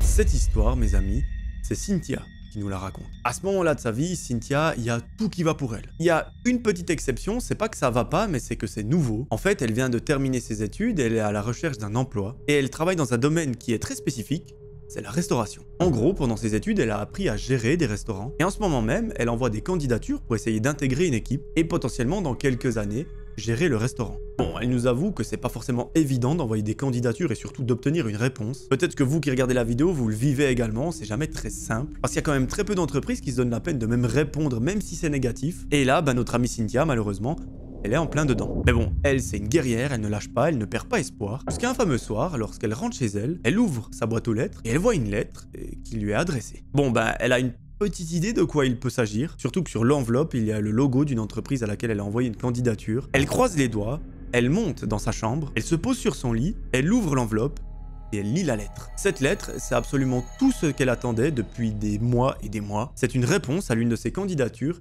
et en plus de ça, elle est positive. Mes amis, à ce moment-là, Cynthia vient de trouver son premier emploi. Elle est juste tellement contente à ce moment-là qu'elle se met à hurler. Sa mère monte dans la chambre en panique parce qu'elle croit qu'elle a vu quelque chose de bizarre ou qu'il lui est arrivé quelque chose. Mais non, c'est juste qu'elle est hyper contente d'avoir enfin un premier emploi. Et là, elle partage ce moment de bonheur avec sa maman. Durant les jours qui suivent, le bonheur est à son maximum. Mais il y a quelque chose qui effraie un petit peu Cynthia, c'est de se dire non seulement je vais intégrer un nouveau travail, et qui dit nouveau travail, qui dit premier emploi, dit forcément un jour, je vais prendre mon envol, je vais prendre mon premier appartement et je vais quitter le cocon familial. Ça, pour l'avoir vécu moi-même cet été, j'ai pris mon premier appartement tout seul. Alors, ça ne fait pas peur, mais c'est vrai que c'est assez spécial de se retrouver du jour au lendemain tout seul dans plusieurs pièces. Et moi, le truc qui me faisait le plus flipper, entre guillemets, c'était de me dire, si je ne parle pas, j'entends personne parler pendant toute la journée. Heureusement, je suis quelqu'un qui regarde beaucoup de streams, qui écoute beaucoup de musique, donc ça fait une sorte d'ambiance sonore, mais ça c'est un petit peu ce qui fait peur à notre amie Cynthia. Bref, tout ça on aura le temps de s'y intéresser en temps voulu, et l'histoire continue,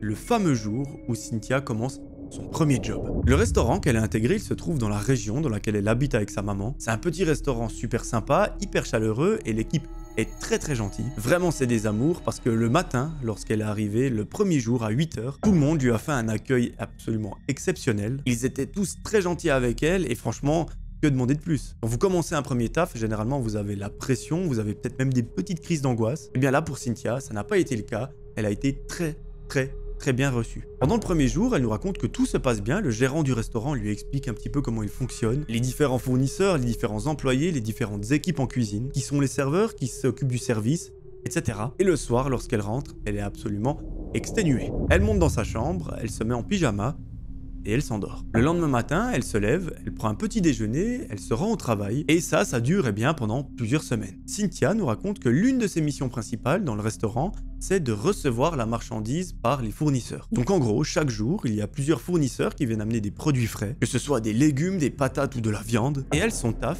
c'est de récupérer ces marchandises et de les amener en cuisine. Au début, elle nous raconte que tout va bien, les fournisseurs sont super sympas, c'est assez fluide, c'est assez simple à faire. Bon, les caisses sont parfois un petit peu lourdes, mais c'est qu'un détail. Mais à partir de plusieurs mois, Cynthia nous raconte que il y a une sorte de malaise qui s'installe. Pourquoi? Eh bien tout simplement parce que l'un des fournisseurs fait un petit peu du forcing avec elle. Alors au début ce n'était pas flagrant, c'était peut-être juste une sorte de drague. La première fois où c'est arrivé, lorsque le gars a fait la livraison à Cynthia, il lui a juste proposé d'aller boire un verre le soir même. Cynthia lui a gentiment fait comprendre de façon assez douce qu'elle n'était pas forcément intéressée. Elle lui a dit écoute, ce soir je suis un peu occupée, et elle n'a pas vraiment donné suite à son invitation. On pourrait se dire jusque là il n'y a rien d'anormal, sauf que le gars a persévéré pendant plusieurs semaines, jusqu'à un moment où il venait carrément attendre Cynthia à la sortie de son travail. Bon, à partir de là, notre amie, elle commence un petit peu à se poser des questions, elle commence à avoir peur, parce qu'elle se dit, bon, je crois que le message a été assez clair de ma part, surtout que entre temps elle lui a dit, gros, tu m'intéresses pas, passe ton chemin, il y aura rien entre nous, ça ne m'intéresse pas. Pourtant, le mec continue, et tous les soirs, il est devant son travail, en train de l'attendre. Bon, elle nous raconte qu'à un certain moment, le mec a arrêté de venir l'attendre devant son travail, et que sa vie a, entre guillemets, pu reprendre normalement. Pendant plusieurs semaines, on n'a plus de nouvelles de notre amie Cynthia, mais l'histoire recommence le jour où elle emménage dans son premier appartement. Et ça, mes amis, pour l'avoir vécu, c'est une grande étape dans une vie. Parce que à midi, vous êtes avec votre maman chez vous et à 14h, vous serez toute seule ou tout seul dans votre appart. Ça fait un petit peu bizarre. Mais bon, en réalité, Cynthia, elle ne va pas emménager seule. Et oui, elle nous fait une petite confidence. Apparemment, chez sa maman, elle avait un chat qu'ils avaient adopté il y a de ça de nombreuses années. Et ce chat, pour elle, c'était impensable de l'abandonner chez sa maman, enfin de quitter le domicile où il y avait le chat. Elle a donc décidé de l'emmener avec elle dans son nouvel appartement. Et ça, je pense que ça fait toute la différence. Quand vous emménagez avec un animal, ça doit juste être trop cool. Moi, je le vois maintenant avec Pookie. C'est vrai qu'au début, j'aurais bien aimé l'avoir avec moi. Eh bien, Cynthia, elle a cet avantage. Bref, pendant plusieurs jours, elle emménage dans son appartement, elle défait les cartons, elle construit les meubles. Spoil, c'est super chiant. Mais au bout de quelques semaines, elle est gentiment installée. Elle commence à prendre un petit peu ses repères, ses marques, son chat également. Et là, c'est une toute nouvelle vie qui commence. Mais un fameux jour, lorsque Cynthia termine aux alentours de midi, elle rentre chez elle. Lorsqu'elle arrive devant sa porte, elle voit que l'appartement d'à côté, qui était jusque maintenant libre, eh bien, quelqu'un vient d'y emménager. Il y a des cartons, la porte est ouverte, et alors qu'elle est en train de fouiller son sac pour trouver les clés de son appartement, un homme remonte les escaliers, arrive devant chez lui, donc juste à côté d'elle, et là, Cynthia, elle sursaute. En voyant le visage de l'homme, elle se décompose, elle est paralysée par la peur, parce que cet homme, ce n'est personne d'autre que le gars qui lui a proposé plusieurs fois de se voir et qui allait l'attendre devant son travail la nuit. Bon, jusqu'à maintenant, ça pourrait être une sorte de coïncidence, sauf que l'homme va dire une phrase à Cynthia qui va la hanter absolument toute sa vie. Il lui dit « Salut Cynthia, je t'avais dit qu'on se retrouverait. » Là, lorsqu'il lui dit ça, Cynthia a ses limites si elle lâche les clés par terre. Elle les met dans la serrure, elle l'ouvre, elle ferme la porte derrière elle et elle la verrouille. Elle prend même pas le temps d'enlever son manteau et ses chaussures, elle se pose sur le canapé, elle sort son téléphone, elle appelle sa mère et lui dit « Maman, tu te souviens le mec dont je t'avais parlé, qui m'attendait devant le travail et qui faisait un peu du forcing? Il a emménagé à côté de chez moi. Et c'est pas en mode dans le quartier à côté, c'est l'appartement qui est à côté de chez moi. Donc derrière le mur de mon salon, il y a ce mec. Sa maman lui dit « Écoute Cynthia, prends-toi pas trop la tête, essaye de rester prudente, ferme bien ta porte à clé. Lorsque quelqu'un sonne, vérifie toujours dans l'œillet si c'est pas ce mec. Et s'il te plaît, reste prudente et si vraiment il y a besoin, tu m'appelles et moi je viens. Et si encore tout ça, ça ne suffit pas, on appelle les flics. » Bon, cet appel, il a un petit peu rassuré notre amie Cynthia. Elle essaye de décompresser, de désangoisser, je sais pas si ça se dit. Elle enlève son manteau et ses chaussures, elle se remet sur le canapé avec son chat et elle lance sa meilleure série Netflix. Pendant les jours qui suivent, elle nous raconte que tout se passe plus ou moins bien, alors elle est quand même assez parano avec ce mec. Dès qu'elle entend le moindre bruit derrière la porte, elle commence à flipper. Quand elle entend une porte claquer dans l'immeuble, c'est encore pire. Mais bon, jusqu'à maintenant, il n'y a rien eu de bizarre de la part de ce mec. Et nous, naturellement, on espère que ça continue. Malheureusement, ça ne continue pas pendant très longtemps. À partir d'un certain jour, Cynthia commence à recevoir des lettres dans sa boîte aux lettres. Et au bout d'un moment, ce n'est carrément plus dans la boîte aux lettres, c'est des lettres qui sont passées sous la porte d'entrée, donc qui arrivent directement dans le salon de Cynthia. Donc concrètement, qu'est-ce que ça veut dire? Ça veut tout simplement dire que le mec est derrière sa porte d'entrée et qu'il lui glisse des lettres sous la porte. Là, ça commence à devenir un petit peu bizarre. Ces lettres, le contenu, c'est des mots d'amour, etc. En mode « Cynthia, t'es ma chérie, t'es la femme de ma vie, etc. » Alors que elle le connaît même pas. Elle sait à la limite comment il s'appelle, mais elle ne connaît rien d'autre sur lui. C'était uniquement dans le cadre du travail pour lui demander combien il y a de carottes dans ce cajot et combien ça coûte. Mais jamais elle s'est intéressée à sa vie et d'ailleurs lui non plus. Bon, à partir de là, Cynthia, elle reste vraiment sur ses gardes. Elle fait vraiment attention à ce qu'il y a autour d'elle quand elle sort, etc. Et à un moment, elle devient tellement parano, d'ailleurs c'est justifié. Elle dit à sa meilleure pote, écoute, je vais te dire quelque chose. Tu vas me faire un retour, tu vas me dire ce que t'en penses. En fait, l'idée, c'est que déjà, ce gars, il me fait flipper de ouf. Donc, je me suis dit, pourquoi est-ce que j'achèterais pas des caméras de surveillance que je peux contrôler depuis mon téléphone portable et les installer un peu partout dans mon appart pour être sûr que le mec ne s'introduit pas chez moi. Alors en soi, c'est une plutôt bonne idée. Sa meilleure pote lui dit, écoute, vas-y, fonce. Essaye de commander sur internet si tu peux. Cynthia prend son ordinateur, elle tape caméra de surveillance pour appartement. Elle tombe sur un site internet et là, elle voit directement que les caméras sont en stock dans un magasin qui se trouve pas très loin de chez elle. Elle envoie un SMS à sa pote, elle lui dit, est-ce que tu serais d'accord de m'accompagner au magasin pour les acheter? Et on essaye de les installer ensemble. Sa pote accepte avec grand plaisir. Cynthia se prépare, elle sort de son appartement. Elle vérifie bien de verrouiller plusieurs fois la porte. Elle regarde à gauche à droite, elle reste très attentive, elle descend les marches et elle rejoint sa pote qui l'attend en bas du parking. Là, les deux amies se rendent au magasin, elles achètent les caméras, elles retournent chez Cynthia et elles les installent. Alors, autant vous dire que si quelqu'un décide de venir cambrioler Cynthia, elle a à peu près tous les angles possibles et imaginables de vue parce qu'elle a acheté 5 caméras, il y en a plusieurs qui sont dans le salon, une qui est dans la cuisine, une qui est dans la chambre à coucher. Il y en a même une qui est cachée dans la salle de bain. Et l'avantage de ces caméras, c'est qu'elles sont relativement discrètes. Au bout de 2 heures d'installation, les deux amis arrivent enfin à faire fonctionner tout le système. Et ce qui est bien, c'est que Cynthia reçoit des notifications sur son téléphone lorsque la caméra détecte un mouvement. Elle arrive même à faire en sorte que le chat ne déclenche pas les caméras, parce que sinon vous imaginez que c'est mort. Et là, à partir de là, elle se sent vraiment rassurée, parce qu'elle se dit, bon, s'il y a quelqu'un qui essaye de venir chez moi, au moins j'ai une notification, je suis au courant. Et ça, ça a le pouvoir de la rassurer quand même pas mal. Bon, à partir de là, c'est plusieurs jours qui se déroulent sans qu'il ne se passe rien. J'ai envie de dire, tant mieux. Et un soir, Cynthia décide d'envoyer un SMS à sa meilleure amie, donc celle qui l'a aidé à installer ses caméras. Elle lui dit, est-ce que ça te dit qu'on sorte un petit peu en boîte? J'ai envie de bouger, j'ai envie de m'amuser. Si tu veux, on peut faire un resto, ensuite on va danser et on rentre à la maison. Sa meilleure pote est hyper partante pour la soirée. Elle lui dit, je viens te chercher dans 20 minutes, prépare-toi et on va s'amuser. Parfait, Cynthia se prépare, elle descend sur le parking, sa pote l'attend. Les deux se rendent en voiture au restaurant et là, la soirée peut commencer. Au milieu du repas, Cynthia change radicalement d'attitude et surtout soudainement et elle dit à sa pote, oh putain, est-ce que j'ai fermé ma porte? Sa pote lui dit, écoute, même si tu ne l'as pas fermée, il n'y a pas vraiment de problème. Souviens-toi, on vient d'acheter pour 300 balles de caméras de surveillance. T'as à peu près tous les angles de ton appartement qui sont cover par des caméras, donc même si quelqu'un s'introduit chez toi, tu recevras une notification. Cynthia lui dit, ouais, c'est vrai, t'as raison, heureusement qu'on a acheté ça, parce que sinon je serais retourné à la maison pour verrouiller la porte. Mais là, c'est vrai que, voilà, si jamais il y a quelqu'un, je reçois une notification. Le repas continue et d'ailleurs il s'éternise un petit peu. À un moment, après le repas, les deux amis ont encore une petite faim, elles décident de commander un dessert. Et lorsque Cynthia est en train de lire la carte, son téléphone se met à vibrer. Bon, elle fait toujours quelque chose à table, c'est que son téléphone, elle le met sur la face cachée. À ce moment-là, elle le saisit, elle le retourne pour voir en mode quel message est-ce que j'ai pu recevoir. Et l'expression de son visage à ce moment-là change totalement. Elle a les yeux grands ouverts et elle ne parle plus. Elle est vraiment bouche bée devant son téléphone. Sa meilleure pote lui dit, mais qu'est-ce qu'il y a? Elle commence à flipper, elle se dit, putain, Cynthia, elle a peut-être appris la mort d'un proche. Elle lui dit, mais Cynthia, qu'est-ce qu'il y a? Montre-moi ce que tu as vu. Cynthia retourne son téléphone, elle lui montre le contenu. C'est une notification de sa caméra de surveillance qui lui indique mouvement détecté. Là, sa pote comprend très vite ce qui est en train de se passer. Elle regarde Cynthia, son expression du visage change aussi. Les deux sont en train de se fixer en mode, elles savent très bien qui est en train de se passer. Si la notification est apparue sur son téléphone, cela veut tout simplement dire que quelqu'un est dans l'appartement. Bon,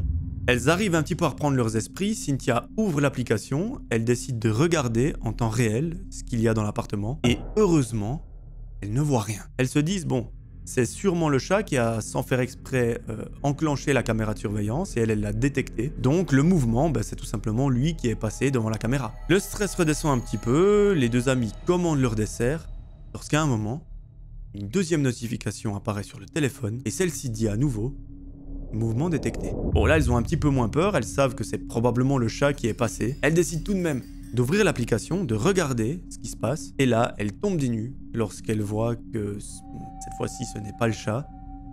Il y a une silhouette au milieu de l'appartement qui, pendant quelques petites secondes, est fixe.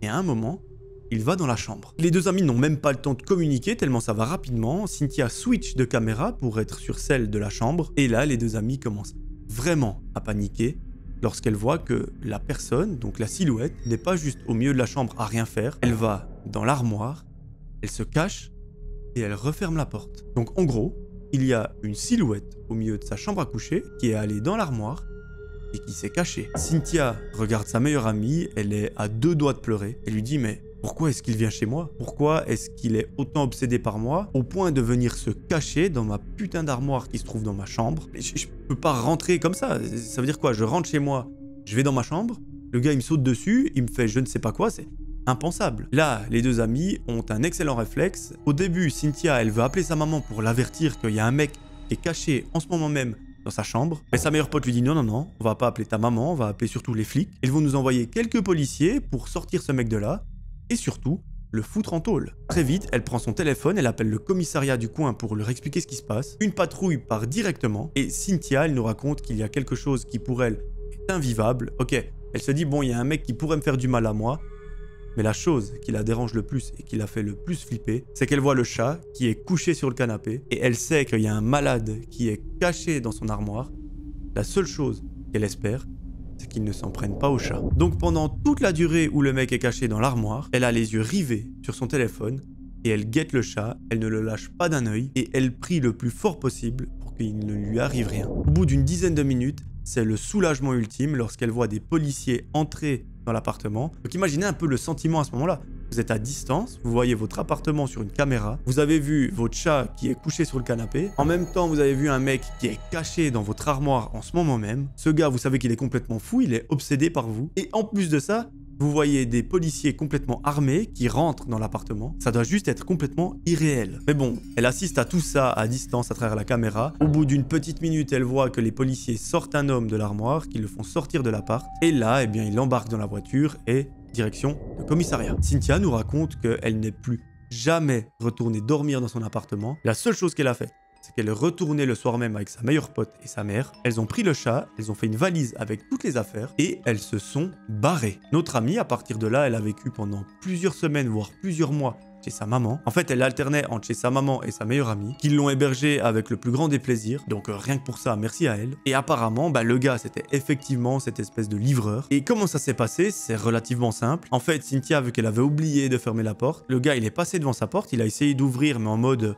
J'essaye même si il ne va rien se passer. Parce que lui, il s'attendait à ce que la porte soit verrouillée. Et surtout qu'il avait vu Cynthia partir de chez elle. Donc il s'est dit, je tente, mais je ne m'attends à rien. Et il a été surpris lorsque la porte s'est ouverte. C'est d'ailleurs la première notification que Cynthia a reçue. C'est lorsque le mec a ouvert la porte et qu'il l'a directement refermée. Ce qui s'est passé, c'est qu'il a attendu derrière la porte pendant plusieurs minutes pour être sûr qu'il n'y avait personne dans l'appartement. Et à ce moment-là, lorsqu'il était sûr et certain, il est rentré dans l'appartement et à aller se cacher dans l'armoire de la chambre à coucher. Maintenant, ses intentions, il ne les a jamais révélées aux enquêteurs. Est-ce qu'il voulait lui faire du mal? Est-ce qu'il voulait la kidnapper ou quoi? On n'en sait rien. Et franchement, je pense qu'on préfère ne pas savoir. L'essentiel, c'est que Cynthia et son petit chat soient en bonne santé, qu'il ne leur soit rien arrivé. Et nous, la seule chose qu'on peut souhaiter à Cynthia, c'est de retrouver un appartement dans lequel elle se sentira bien. Et surtout, en sécurité. Voilà, c'est la fin de cette histoire, j'espère qu'elle vous aura plu. La morale de cette vidéo et le conseil que je peux vous donner, c'est verrouiller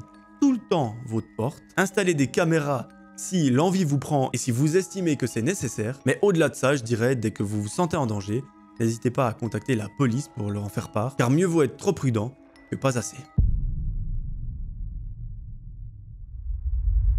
Tout commence lorsque Marion a 12 ans. Elle nous raconte qu'à ce moment-là, dans sa vie, elle n'avait absolument aucun problème. À 12 ans, le seul problème que l'on a, c'est d'avoir envie de rentrer à la maison pour aller jouer dehors avec ses amis. Et c'était un peu son cas à ce moment-là. À l'école, apparemment, Marion, c'est une très bonne élève. Et en plus d'être très douée, elle est super sympa, selon ses professeurs. C'est vraiment une élève modèle, et rien que pour ça, un grand bravo Marion, parce que...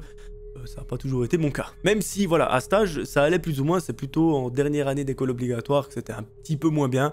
J'étais pas un cancre, mais on faisait un petit peu plus le foufou, si je peux dire. Mais ça va, pour avoir encore contact avec certains de mes enseignants, je crois qu'ils m'en ont pas trop tenu rigueur. Marion, elle nous donne quelques détails concernant sa situation familiale. Elle habite dans une très grande maison dans la campagne française, et elle vit avec ses deux parents et son frère. Son frère, apparemment, il a 1 an de plus qu'elle, et les deux s'entendent à merveille. Ils ont vraiment une relation très fusionnelle, et ça c'est plutôt cool à entendre aujourd'hui. Ces deux parents s'aiment comme au premier jour, donc j'ai envie de dire, tout va pour le mieux. Un jour, toute la petite famille est au travail ou à l'école, et ce soir-là, la maman de Marion est censée aller la chercher après les cours. À ce moment-là de l'année, on est en hiver, la maman de Marion, elle est pas trop fan quant à l'idée de laisser sa fille rentrer toute seule dans la nuit après les cours, et j'ai envie de dire c'est un peu normal pour un parent. Du coup, ce qu'elle fait, c'est qu'elle lui dit, ma chérie, après les cours, tu restes dans le bâtiment, et moi je viens te chercher, comme ça on rentre ensemble. Environ une quinzaine de minutes après avoir terminé les cours, une voiture se gare devant l'établissement. Marion sort, elle s'approche de cette voiture, elle ouvre la portière et elle rentre à l'intérieur. Sa maman lui dit « Coucou ma chérie, j'espère que ça va bien, j'espère que tu as passé une bonne journée. Avant de rentrer à la maison, on va aller faire quelques courses pour le repas de ce soir. Comme ça, quand papa et ton frère rentrent, on peut manger un bon petit plat. »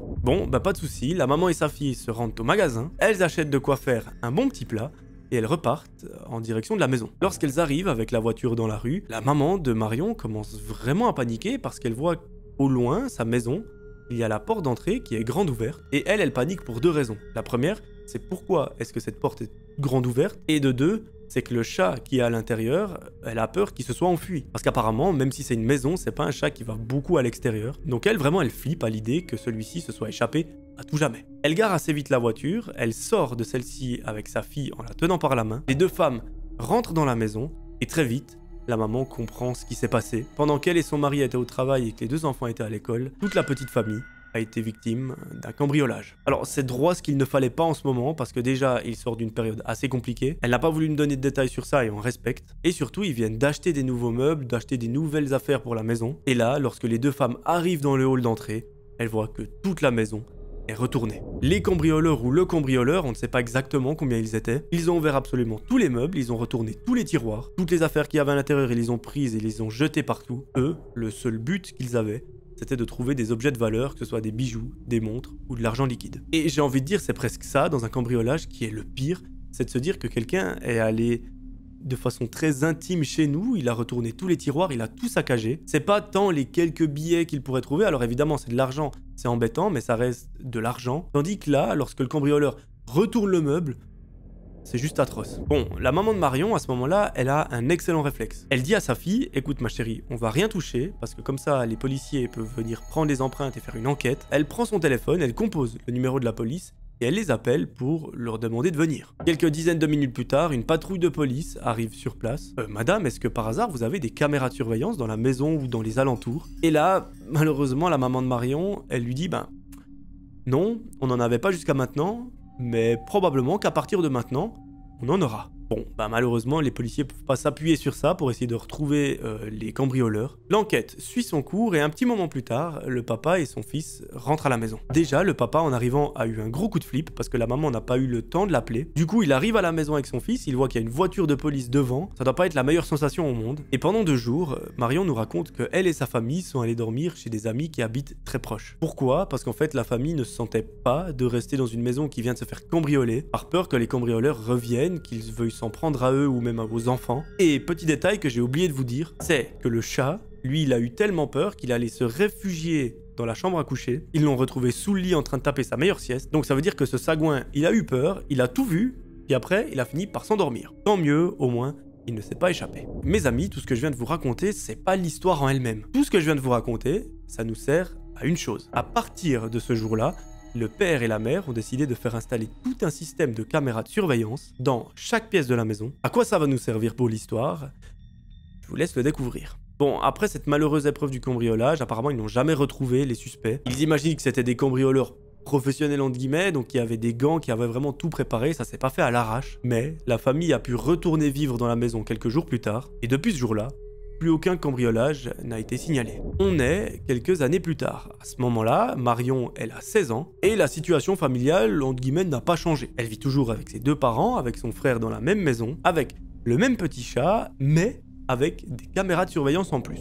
Un fameux jour, Marion sort de chez elle, elle attend une de ses amies pour prendre le bus et se rendre à l'école, et ce matin-là, elle voit quelque chose qu'elle n'a pas l'habitude de voir, c'est que ses voisins ont déménagé. Donc ça, ils ont déménagé il y a quelques jours. Par contre, c'est les nouveaux locataires qui viennent d'arriver. Il y a tout le camion de déménagement avec les employés qui sont en train d'amener les meubles dans la maison. Et dans sa tête, elle se dit simplement « Ah, c'est cool, on a de nouveaux voisins ». Au bout de 5 petites minutes, sa copine arrive, les 2 montent dans le bus et elles se rendent à l'école. Là-bas, c'est une journée de cours traditionnelle, classique, qui se passe. C'est pas forcément le truc le plus amusant au monde, mais bon, ça se passe. Le soir, elle rentre à la maison et aujourd'hui, elle est particulièrement heureuse. Pourquoi ?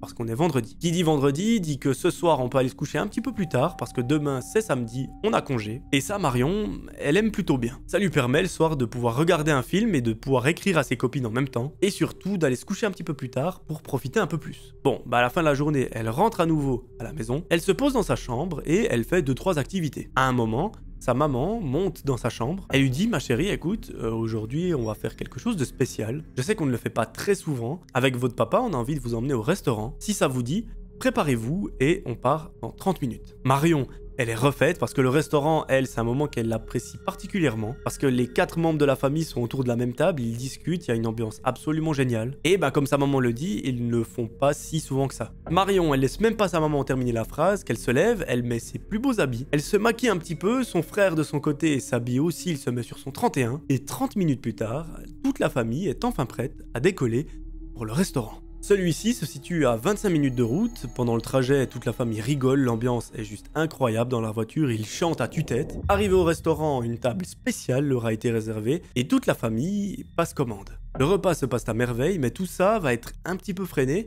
lorsque la maman reçoit une notification sur son téléphone. Et cette notification, quand elle la voit, elle commence à avoir quelques sueurs et à avoir même une boule au ventre parce que ça lui rappelle de très très mauvais souvenirs. La notification, elle dit « Mouvement détecté sur la caméra de l'entrée ». Bon, chelou comme notification, elle commence vraiment à flipper, elle le montre pas à ses enfants pour pas les inquiéter. Elle dit simplement à son mari « Chérie, regarde la notification que je viens de recevoir. Mouvement détecté sur la porte d'entrée. J'ai un peu peur qu'on ait affaire à un nouveau cambriolage. » Lorsqu'elle ouvre l'application pour essayer de se connecter à la caméra, elle commence encore plus à flipper parce que malheureusement, elle ne peut pas prendre le contrôle de la caméra. Le système affiche tout simplement une erreur, donc elle ne peut pas voir ce que la caméra voit. Et l'angoisse et le stress augmentent de plus en plus lorsqu'elle ne reçoit pas une, pas deux, pas trois, pas quatre, mais 5 notifications. Comme quoi, il y a quelqu'un qui est passé par la porte d'entrée, par le salon, par la cuisine et par les chambres. Elle essaye de refermer l'application plusieurs fois, de la rouvrir, jusqu'à un moment où bingo, la caméra semble refonctionner. Là, elle regarde ce que les caméras voient et le stress retombe directement lorsqu'elle voit le gros sagouin de la famille, le chat, qui est devant l'une des caméras et qui s'amuse à sauter contre et à activer le détecteur. Ouf, la maman et le papa sont soulagés, ils peuvent profiter tranquillement de leur repas avec les enfants. C'est un moment si rare donc on va en profiter. Le reste du repas se passe à merveille, l'ambiance est hyper conviviale et hyper joyeuse et à la fin du repas, toute la famille se met en route en direction de la maison. Arrivé chez eux, ce petit épisode de stress au restaurant est complètement oublié. Toute la famille se pose au salon, ils regardent tous ensemble un film, et à la fin, tout le monde va se coucher. Marion va à la salle de bain, elle se brosse les dents, elle va dans son lit, et elle prend son ordinateur, elle se met sa petite série, elle fait ça pendant une petite heure, à un moment elle se lève, elle va à la cuisine chercher un petit truc à boire, elle revient dans son lit, et elle continue. À un moment, Marion baisse le son de son ordinateur, parce qu'il semblerait qu'elle ait entendu quelque chose. Bon, au début elle se dit « Ok, j'ai complètement badé, je sais pas, j'ai entendu un bruit, c'était bizarre. » Elle remet le son, mais cette fois-ci, ce n'est plus un bruit qu'elle entend, elle sent une sorte de coup qui provient de son lit. Bon, bizarre, elle commence un petit peu à flipper, mais son cerveau essaye de la rassurer tant bien que mal. Il lui dit « Panique pas trop, t'as juste badé, c'est la fatigue que t'as accumulée pendant toute la semaine, il n'y a rien. » Marion fait confiance à son cerveau, elle augmente le son de son ordinateur, mais 2 minutes plus tard, il y a de nouveau un coup contre le lit. Là, elle commence vraiment à bader. Elle laisse volontairement le son de son ordinateur, elle l'augmente même un petit peu pour se rassurer. Et là, elle va faire quelque chose que personnellement je n'aurais pas eu le courage de faire. Elle va se pencher par-dessus son lit et gentiment regarder sous ce lit pour voir d'où proviennent les coups. À tout moment, c'est le chat qui s'amuse à taper contre parce que déjà qu'il a fait des trucs bizarres avec les caméras. Sauf que en glissant les yeux sous le lit, Marion a l'impression de se décomposer lorsqu'à quelques centimètres en dessous d'elle, elle voit qu'il y a une personne couchée sous son matelas. Là, elle voit que la personne est extrêmement jeune, c'est pas un adulte de 40 ans, on dirait un petit garçon qui semble avoir 8 ou 9 ans, ou peut-être même un petit peu moins. Elle lui dit « Mais putain, qu'est-ce que tu fais là ?» Le petit garçon ne parle pas, il commence même à flipper, il se recule. Marion, elle est autant flippée que le garçon, elle décide de sortir de sa chambre en courant, elle descend les escaliers, elle va réveiller sa maman, elle lui dit « Maman, viens avec moi, je te promets sur ce que j'ai de plus cher au monde, il y a un enfant qui est couché sous mon lit, s'il te plaît, viens. » La maman ne se lève pas tout de suite, au début elle est là un peu « Ah Marion, laisse-moi dormir », pour elle c'est un cauchemar, mais elle comprend très vite que Marion, elle est pas là pour rigoler, elle remonte les escaliers avec elle, et effectivement, elle voit qu'il y a un enfant sous le lit. Et le truc, c'est que cet enfant, il semble avoir de plus en plus peur. Il est tout paniqué, il est tout stressé. La maman essaye de le rassurer tant bien que mal, parce qu'elle a l'esprit du parent qui ressort. Mais elle voit bien que ça semble inutile. À un moment, elle fait un geste qui va aider un peu à débloquer la situation. La maman descend les escaliers, elle va chercher un petit jus de fruits. Elle remonte dans la chambre et elle le propose à l'enfant. Là, l'enfant le saisit, il se met à boire. Et ce geste-là, c'est comme si ça avait un peu donné confiance à l'enfant. Pendant plusieurs dizaines de minutes, Marion et sa maman essayent de tirer un peu les mots de la bouche de cet enfant, de savoir qui est-ce qu'il est, comment est-ce qu'il est entré, pourquoi est-ce qu'il est là, enfin, il y a tout un tas de questions qu'elles ont envie de lui poser, et c'est seulement au bout de 30 à 45 minutes que l'enfant va enfin un petit peu se livrer. Et c'est pas grâce à ces mots qu'il va se livrer, c'est que lorsqu'il sort de sous le lit, que la maman voit que ses habits sont déchirés, elle lui demande « Mais comment est-ce que tu t'es fait ça? Est-ce que quelqu'un t'a fait du mal ?» Et là, l'enfant va dire une phrase qui va glacer toute la maison et toute la rue. Je pense que ça va même faire venir de la neige dans toute la ville, tellement c'était glacial. Il lui répond « Oui, c'est mon papa. » Autant vous dire que quand il lâche cette réponse, les deux femmes se regardent, elles sont en mode « Ok, qu'est-ce qu'on va faire maintenant ?» La maman demande à cet enfant « Mais écoute mon chéri, où est-ce que tu habites ?» Et là, l'enfant va encore lâcher une deuxième phrase qui fait l'effet d'une bombe. Il lui dit tout simplement à côté de chez vous. Et à partir de ce moment-là, l'enfant commence un petit peu à se livrer. Il raconte qu'en fait, il vit seul avec son père, que son père, c'est apparemment un malade. Apparemment, il lui fait beaucoup de mal, c'est d'ailleurs lui qui lui a déchiré ses habits ce soir-là. Et l'enfant a profité que son père s'endorme sur un des fauteuils du salon pour s'échapper, et le premier repère qu'il a eu l'idée d'aller visiter, c'était chez ses voisins. Et lorsqu'il est arrivé sur la porte d'entrée et qu'il l'a ouverte, celle-ci s'est ouverte toute seule parce qu'elle n'était pas verrouillée à clé. Et c'est malheureusement lui qui a fait sonner toutes les caméras de surveillance de la maison, et ce n'était pas le chat. Alors que la famille, elle s'était dit, ok, c'est le sagouin de chat qui, voilà, il a sauté, il a fait déclencher les caméras, il n'y a pas de souci. En fait, non.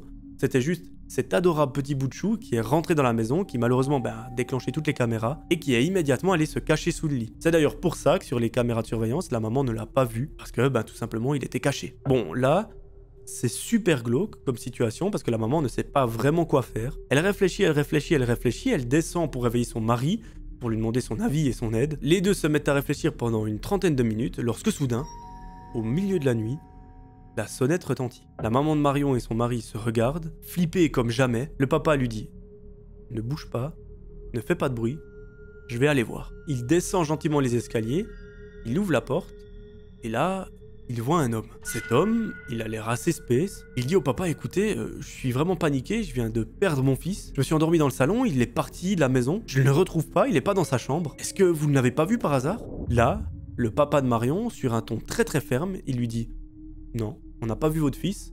Si jamais on le voit, on vous appelle, et si jamais, n'hésitez pas à contacter la police si vraiment vous ne le trouvez pas. Il referme la porte très très vite, il s'empresse de prendre son téléphone portable, d'appeler la police, et de leur expliquer ce qui vient de se passer. Que l'enfant des voisins a fugué et qu'il est chez eux, qu'apparemment son père lui a fait beaucoup de mal, et que ce même père vient de venir sonner chez eux en mode « Ah, j'ai perdu mon enfant, aidez-moi à le retrouver. » Donc imaginez-vous la folie de ce type. Très vite, une patrouille de police arrive sur les lieux, et là, le papa de Marion explique où se trouve le voisin. C'est la maison à gauche, et les policiers procèdent à une interpellation. Très vite, l'enquête a pu démontrer que ce père est juste complètement fou, qu'il n'aurait jamais dû avoir le droit d'avoir un enfant, tellement c'est une pourriture sur pattes. Et le problème, et c'est là où c'est vraiment super malheureux, c'est que cet enfant, il a vraiment pas la vie facile. Sa mère, apparemment, est décédée il y a quelques mois dans un accident de voiture. C'est son père qui a donc obtenu la garde, les grands-parents ne sont plus là. Donc son père, c'est un peu la seule personne qui lui reste, sauf que c'est une telle pourriture et un tel déchet sur pattes que malheureusement, cet enfant peut aujourd'hui considérer qu'il n'a plus personne. Suite à cela, étant donné le très bas âge de cet enfant, il a été placé dans un foyer. Mais, par contre, là où c'est extrêmement beau, c'est que depuis ce jour-là, c'est comme s'il faisait partie de la famille de Marion. Alors, effectivement, il n'a pas le même sang, il n'a pas le même nom de famille, il n'est pas officiellement de la famille. Mais, chaque année, pour les fêtes, pour tous les événements importants, son anniversaire, Noël, Pâques, etc., ils font venir le garçon chez eux, dans la famille, pour passer du bon temps ensemble. Et vraiment, aujourd'hui, il fait partie des leurs. Aujourd'hui, cette histoire, elle nous est racontée par Lucas. À ce moment-là de sa vie, Lucas nous raconte que tout va pour le mieux. Maintenant, j'ai l'impression qu'on a l'habitude sur la chaîne. Généralement, les personnages vont bien au début. Après, ça se dégrade un petit peu. Et là, malheureusement, vous allez voir, cette vidéo n'échappe pas à la règle. Bref, au début de l'histoire, tout va bien pour Julien et pour sa copine. Et oui, les deux amoureux filent le parfait amour depuis plus de 4 ans. Et d'ailleurs, l'histoire, elle se passe à un moment très spécial de leur vie, très important. C'est tout simplement leur premier emménagement. Jusqu'à maintenant, chacun vivait chez ses parents et ils essayaient de se voir au maximum pendant la semaine et surtout le week-end. Mais voilà, au bout de 4 ans, je peux comprendre qu'on ait envie d'aller un petit peu plus loin avec sa moitié, de construire un nid familial. Et là, pour Lucas et sa copine, c'est exactement ce qui est en train de se passer. Jusqu'à maintenant, ils nous racontent qu'ils vivaient dans des appartements et que là, ils ont mis suffisamment de côté pour pouvoir se prendre une petite maison individuelle qui est en périphérie d'une grande ville. On n'est pas au centre-ville où il y a beaucoup d'habitations, ils sont plutôt, je dirais, dans la campagne où voilà, les maisons se font un petit peu plus rares et surtout, on est plus tranquille, mais aussi là où le bouche à oreille va un peu plus vite. Bref, aujourd'hui c'est le jour J, c'est le déménagement pour Lucas et sa copine. Alors autant vous dire que c'est un bordel sans nom parce qu'il y a des cartons à un endroit et des cartons à un autre endroit. En plus de ça viennent s'ajouter plusieurs meubles, donc c'est un enfer. Mais bon, au bout de 2 jours et demi de déménagement, les deux amoureux nous racontent qu'ils sont enfin installés, enfin pas installé mais arrivé dans la maison. Maintenant évidemment il faut ranger tous les cartons, monter tous les meubles et ça va prendre des lustres et des lustres. Mais très vite, Lucas nous raconte que sa copine et lui, ils décident de faire quelques activités. Je ne vous l'ai pas dit mais le couple est fan d'une chose en particulier, c'est de faire des excursions. Ils adorent eux enfiler leurs meilleures chaussures et leurs meilleures vestes et partir dans la montagne partir peu importe où, mais marcher. Il peut vraiment marcher pendant des heures et des heures et des heures sans s'arrêter. Et ça, c'est ce qui les fait kiffer. Bon, bah là, la situation, elle est extrêmement cool pour eux parce que maintenant, ils n'habitent plus au centre-ville, mais à la campagne. À la campagne, il y a tout l'espace qu'ils veulent pour aller marcher. Et l'air frais de la nature est un petit peu meilleur que l'air du centre-ville. Ce jour-là, Lucas et sa copine en ont absolument plein le cul de monter des meubles et de défaire des cartons. Lucas s'approche de sa bien-aimée et lui demande est-ce que ça te dit aujourd'hui qu'on aille marcher un petit peu, j'en ai vraiment marre de monter tout ça. Sa copine, il faut pas lui proposer ça 2 fois, elle accepte immédiatement. Là, les deux lâchent tout ce qu'ils sont en train de faire, ils mettent leurs vestes, leurs bottes et ils partent marcher. Alors, ils nous racontent qu'ils n'ont pas vraiment d'itinéraire en tête. Déjà parce qu'ils ne connaissent pas les lieux et surtout que c'est pas comme s'ils n'avaient pas eu vraiment le temps de faire ça ces derniers jours. Mais bon, ça ne les arrête pas, ils sortent de la maison, ils commencent à marcher au bord de la route, jusqu'à un moment où les deux voient sur la gauche une sorte de chemin qui mène on ne sait où. Ils décident de l'emprunter et ils continuent de marcher. Au bout de 5 petites minutes, ils voient qu'ils s'éloignent de plus en plus de la route et qu'ils arrivent au bord d'une gigantesque forêt. Bon, bah pourquoi ne pas explorer cette forêt maintenant? C'est une bonne occasion. À ce moment-là, il est environ 15h30, 16h, le soleil est encore levé, donc il n'y a pas de raison de paniquer en mode on peut se perdre ou quoi. Les deux s'engouffrent dans la forêt, ils continuent leur petite promenade. Et par contre, cette forêt, il y a un truc auquel ils n'avaient pas forcément pensé, c'est qu'elle est gigantesque. Mais quand je vous dis gigantesque, c'est pas la petite forêt qu'on traverse en 10 minutes, c'est que carrément, au bout de 2 heures, ils sont encore en train de marcher dans la forêt, qu'ils ne voient pas le bout. C'est comme s'ils étaient encore en plein milieu, alors que ça fait quand même déjà 2 heures. Bon, bah j'ai envie de dire, les deux amoureux ne sont pas pressés, et c'est 35 minutes plus tard qu'ils arrivent enfin au bout de cette forêt. Sauf que là, il y a un autre problème qui vient s'ajouter, c'est que les deux amis arrivent dans un endroit qui est complètement, mais complètement perdu, qu'il n'y a aucun réseau internet ni téléphonique, donc ça veut dire qu'ils peuvent tout simplement rien faire. Et le problème, c'est qu'ils se sont un petit peu perdus. Bon, rien de bien grave, les deux ne paniquent pas, ils sont même en mode détente, ils sont là. T'inquiète, on va retrouver notre chemin. Au pire, ce qu'ils ont à faire, c'est juste de rebrousser chemin, de remarcher sur leurs pas. Et naturellement, ils devraient retrouver leur maison. Ben, c'est exactement ce qu'ils font. À un moment, Lucas, il dit, écoute, on va pas s'aventurer, on n'est pas Dora l'exploratrice. On va rebrousser chemin, on va remarcher là exactement où on a marché. Et selon les lois de la physique, on devrait arriver chez nous. Eh bien, malheureusement, vous allez voir que la physique, c'est pas forcément la même pour tout le monde. Parce qu'au bout d'1 heure de marche, Lucas se rend compte qu'ils sont complètement perdus. Les deux s'arrêtent à un moment, ils essayent de prendre le téléphone, d'aller sur internet ou sur Google Maps, mais encore une fois, il n'y a aucun réseau qui passe. Là, comparé à avant, c'est un petit peu plus inquiétant. Pourquoi ?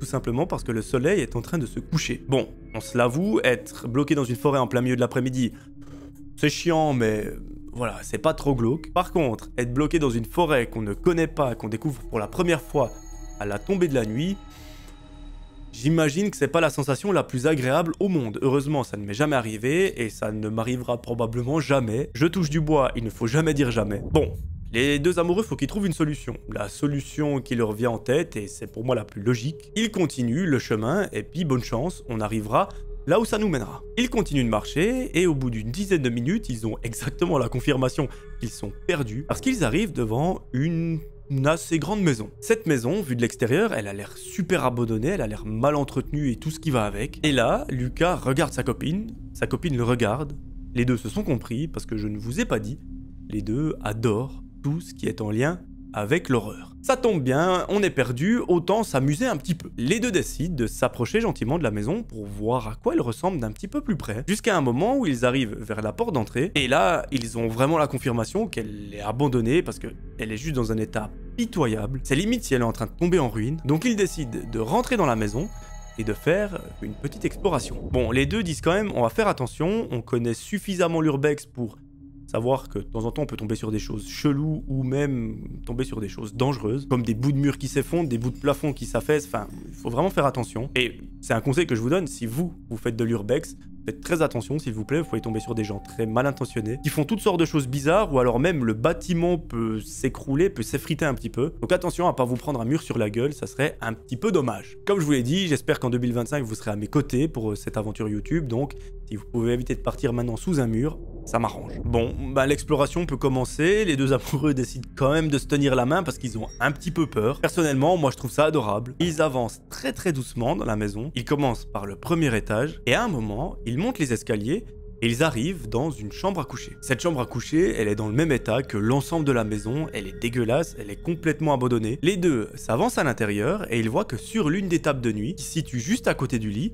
il y a ce qui ressemble à des feuilles. Bon, pris d'un élan de curiosité, Lucas saisit les feuilles et il commence à lire ce qu'il y a écrit dessus. C'est une très belle écriture, on arrive bien à lire. Le papier semble un petit peu ancien, mais pas trop. Et là, Lucas commence à murmurer en lisant ce qui est écrit. Le couple comprend très vite qu'il s'agit d'une sorte de journal intime, d'une personne qui semble relativement âgée. Sauf que, très vite, dans le journal intime, on comprend que certaines choses assez bizarres se sont produites. Au début, le journal intime est écrit d'une façon très cohérente, les faits sont très cohérents, sauf que plus on avance dans le journal intime, plus on descend, plus les faits sont assez bizarres, ça part dans tous les sens. Lorsque Lucas commence à lire la 2e ou 3e page, sa copine lui dit « Attends, mais ça me fait vraiment penser à quelqu'un qui est parano. » Sa copine, elle fait des études de psychologie, elle arrive très vite à détecter ce genre de choses. Et en fait, elle nous explique que dans les récits, il est écrit que la personne, donc c'est écrit à la première personne, elle commence à se méfier de tout le monde. Et c'est très triste, parce que la personne dont il se méfie le plus,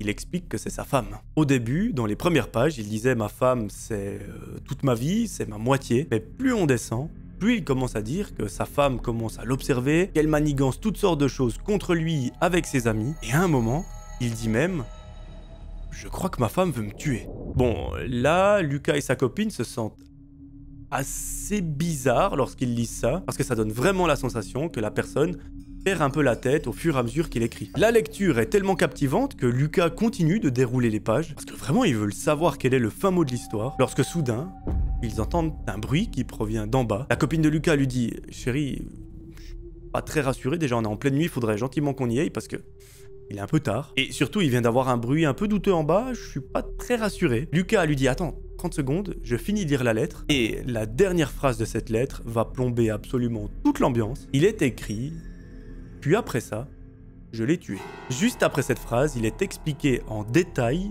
où la personne serait enterrée. Et quand je dis la personne, vous l'avez compris, c'est la femme de ce monsieur qui a écrit la lettre. Donc là, autant vous dire que l'ambiance, elle s'est un petit peu refroidie, que l'atmosphère devient assez pesante. Lucas en a assez vu pour aujourd'hui, il repose la lettre là où il l'a prise, il prend la main de sa copine et les deux descendent relativement vite. Il ne regarde pas forcément à gauche à droite pour savoir si quelqu'un est caché et qui aurait provoqué ce bruit, ils s'en foutent. Ils sortent gentiment de la maison et ils se barrent en courant. Là, ça ne change pas le problème du début, à savoir que Lucas et sa copine sont perdus. Mais bon, à force de marcher tout droit, ils arrivent enfin à sortir de cette forêt. Ils voient au loin des lumières, synonymes d'habitation, et c'est un grand jour de chance pour eux, parce que ces habitations, c'est là où ils habitent. Bon, les deux amoureux rentrent chez eux, ils font un petit débrief de ce qu'ils ont vu, parce qu'ils n'ont pas vraiment eu l'occasion d'en parler sur le chemin. Très vite fait, mais pas en détail. Et c'est une fois posés à la maison, l'esprit un petit peu plus serein, qu'ils arrivent à discuter. Et là, ils se disent, mais tu te rends compte de ce qu'on vient de lire? La personne écrivait que,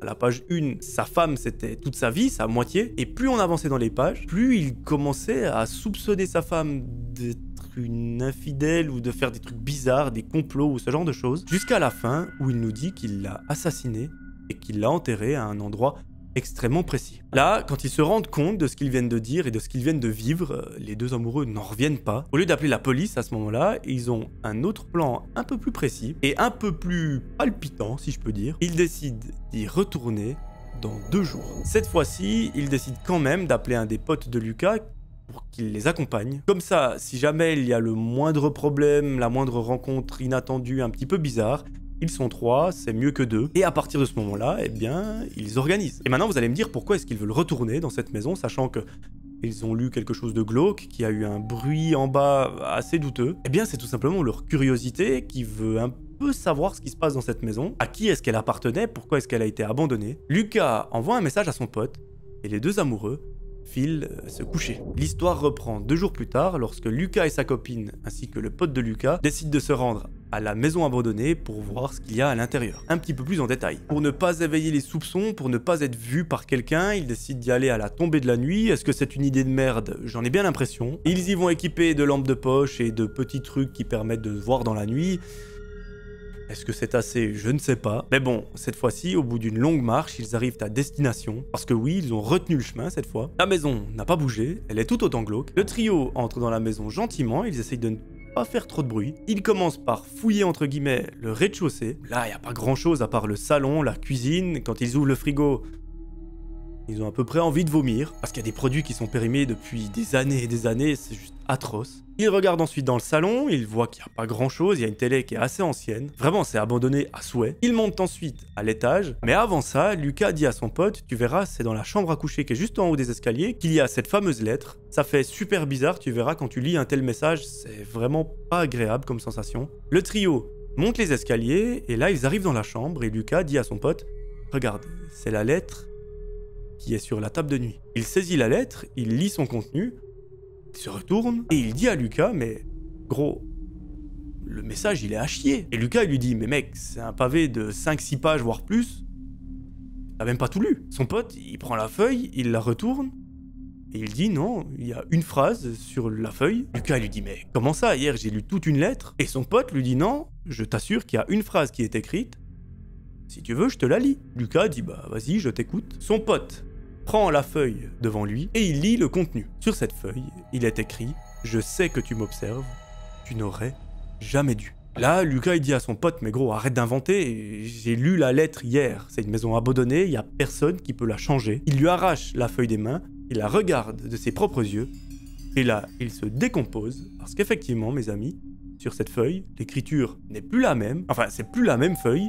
Cette fois-ci, il est écrit « Je sais que tu m'observes, tu n'aurais jamais dû ». En lisant ça, les trois amis ne savent pas trop s'il faut rigoler parce qu'il s'agit d'une blague ou si c'est une ambiance un petit peu plus pesante qui est en train de s'installer. Lucas regarde sa copine, il lui dit « On est d'accord, je suis pas fou. Hier, j'ai lu une lettre complète de plusieurs pages. » Sa copine acquiesce et lui dit « Bien sûr. » Ou alors on est les deux fous, mais il me semble pas quand même. Lucas regarde son pote, il lui dit « Je t'assure que on a lu une lettre.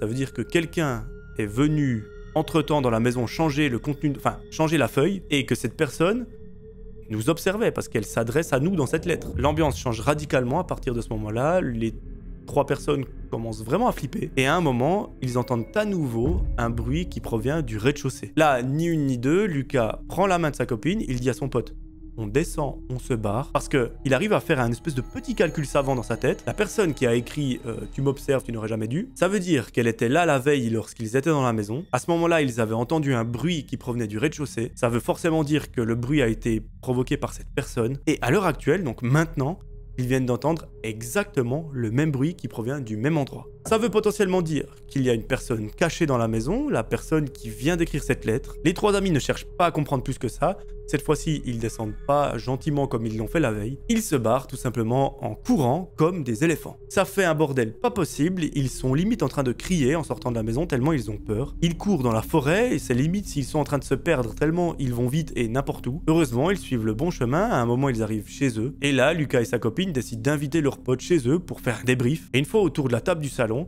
ils disent mais ok, qu'est-ce qu'on peut faire? Parce que toi Lucas, tu as vu quoi sur la lettre? Lucas répond bah écoute, c'était une personne qui décrivait comme un espèce de journal intime, comme s'il décrivait sa vie. Dans la première partie, il disait qu'il aimait sa femme plus que tout au monde, que c'était sa moitié, sa raison de vivre. Plus on descendait dans l'histoire, plus sa femme était vue comme quelqu'un d'infidèle, quelqu'un qui voulait faire des complots contre lui, comme si la personne devenait parano, jusqu'à la dernière page où il dit « Je l'ai tué et je l'ai enterré exactement ici ».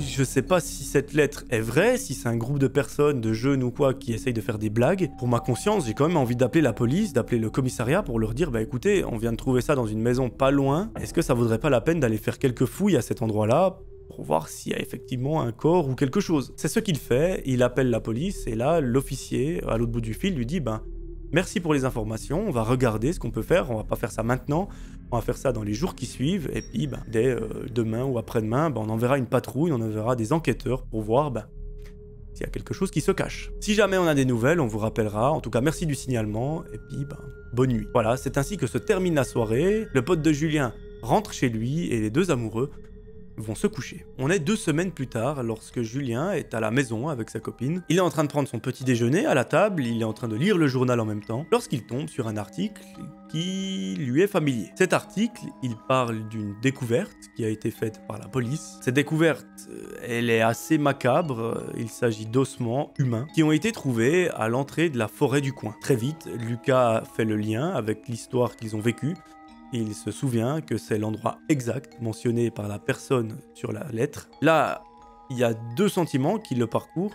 Le premier, c'est une tristesse absolue de se dire qu'en fait cette histoire est vraie, qu'ils ont mis la main sur un mystère non résolu depuis des années. Mais l'autre, c'est de la colère envers la police parce que celle-ci ne l'a tout simplement pas contacté. Elles ont mis la main sur des ossements, enfin elles ont fait toutes sortes de choses, mais elles n'ont jamais tenu Lucas au courant, alors qu'elle lui avait dit au téléphone qu'elle le ferait. Donc là, Lucas, il le prend assez mal, il décide d'appeler la police pour voir s'il peut obtenir quelques infos supplémentaires. Il dit voilà, c'est moi qui vous ai donné l'emplacement, c'est moi qui vous ai un peu mis sur la piste. Est-ce que je pourrais savoir ce qui s'est réellement passé? La police l'invite à se rendre au commissariat pour voir ce qu'ils peuvent faire. Lucas s'y rend dans la même journée. Et là, un des policiers en charge de l'enquête décide de lui donner quelques infos en plus. Apparemment, cette lettre était vraiment écrite par quelqu'un. C'est pas en mode une blague par un groupe de jeunes ou quoi. Ce quelqu'un, il est encore en vie. Et malgré ce qu'il pensait, la maison n'était pas abandonnée. C'était juste une personne qui souffrait de beaucoup de maladies, qui vivait dans des conditions juste inhumaine, dans de la moisissure, dans une maison qui est en train de s'écrouler. Enfin vraiment, un humain ne peut juste pas vivre là-dedans. Pourtant, ce vieux monsieur y habitait, et effectivement, ce jour-là, il était dans la maison lorsqu'ils se sont rendus la première fois et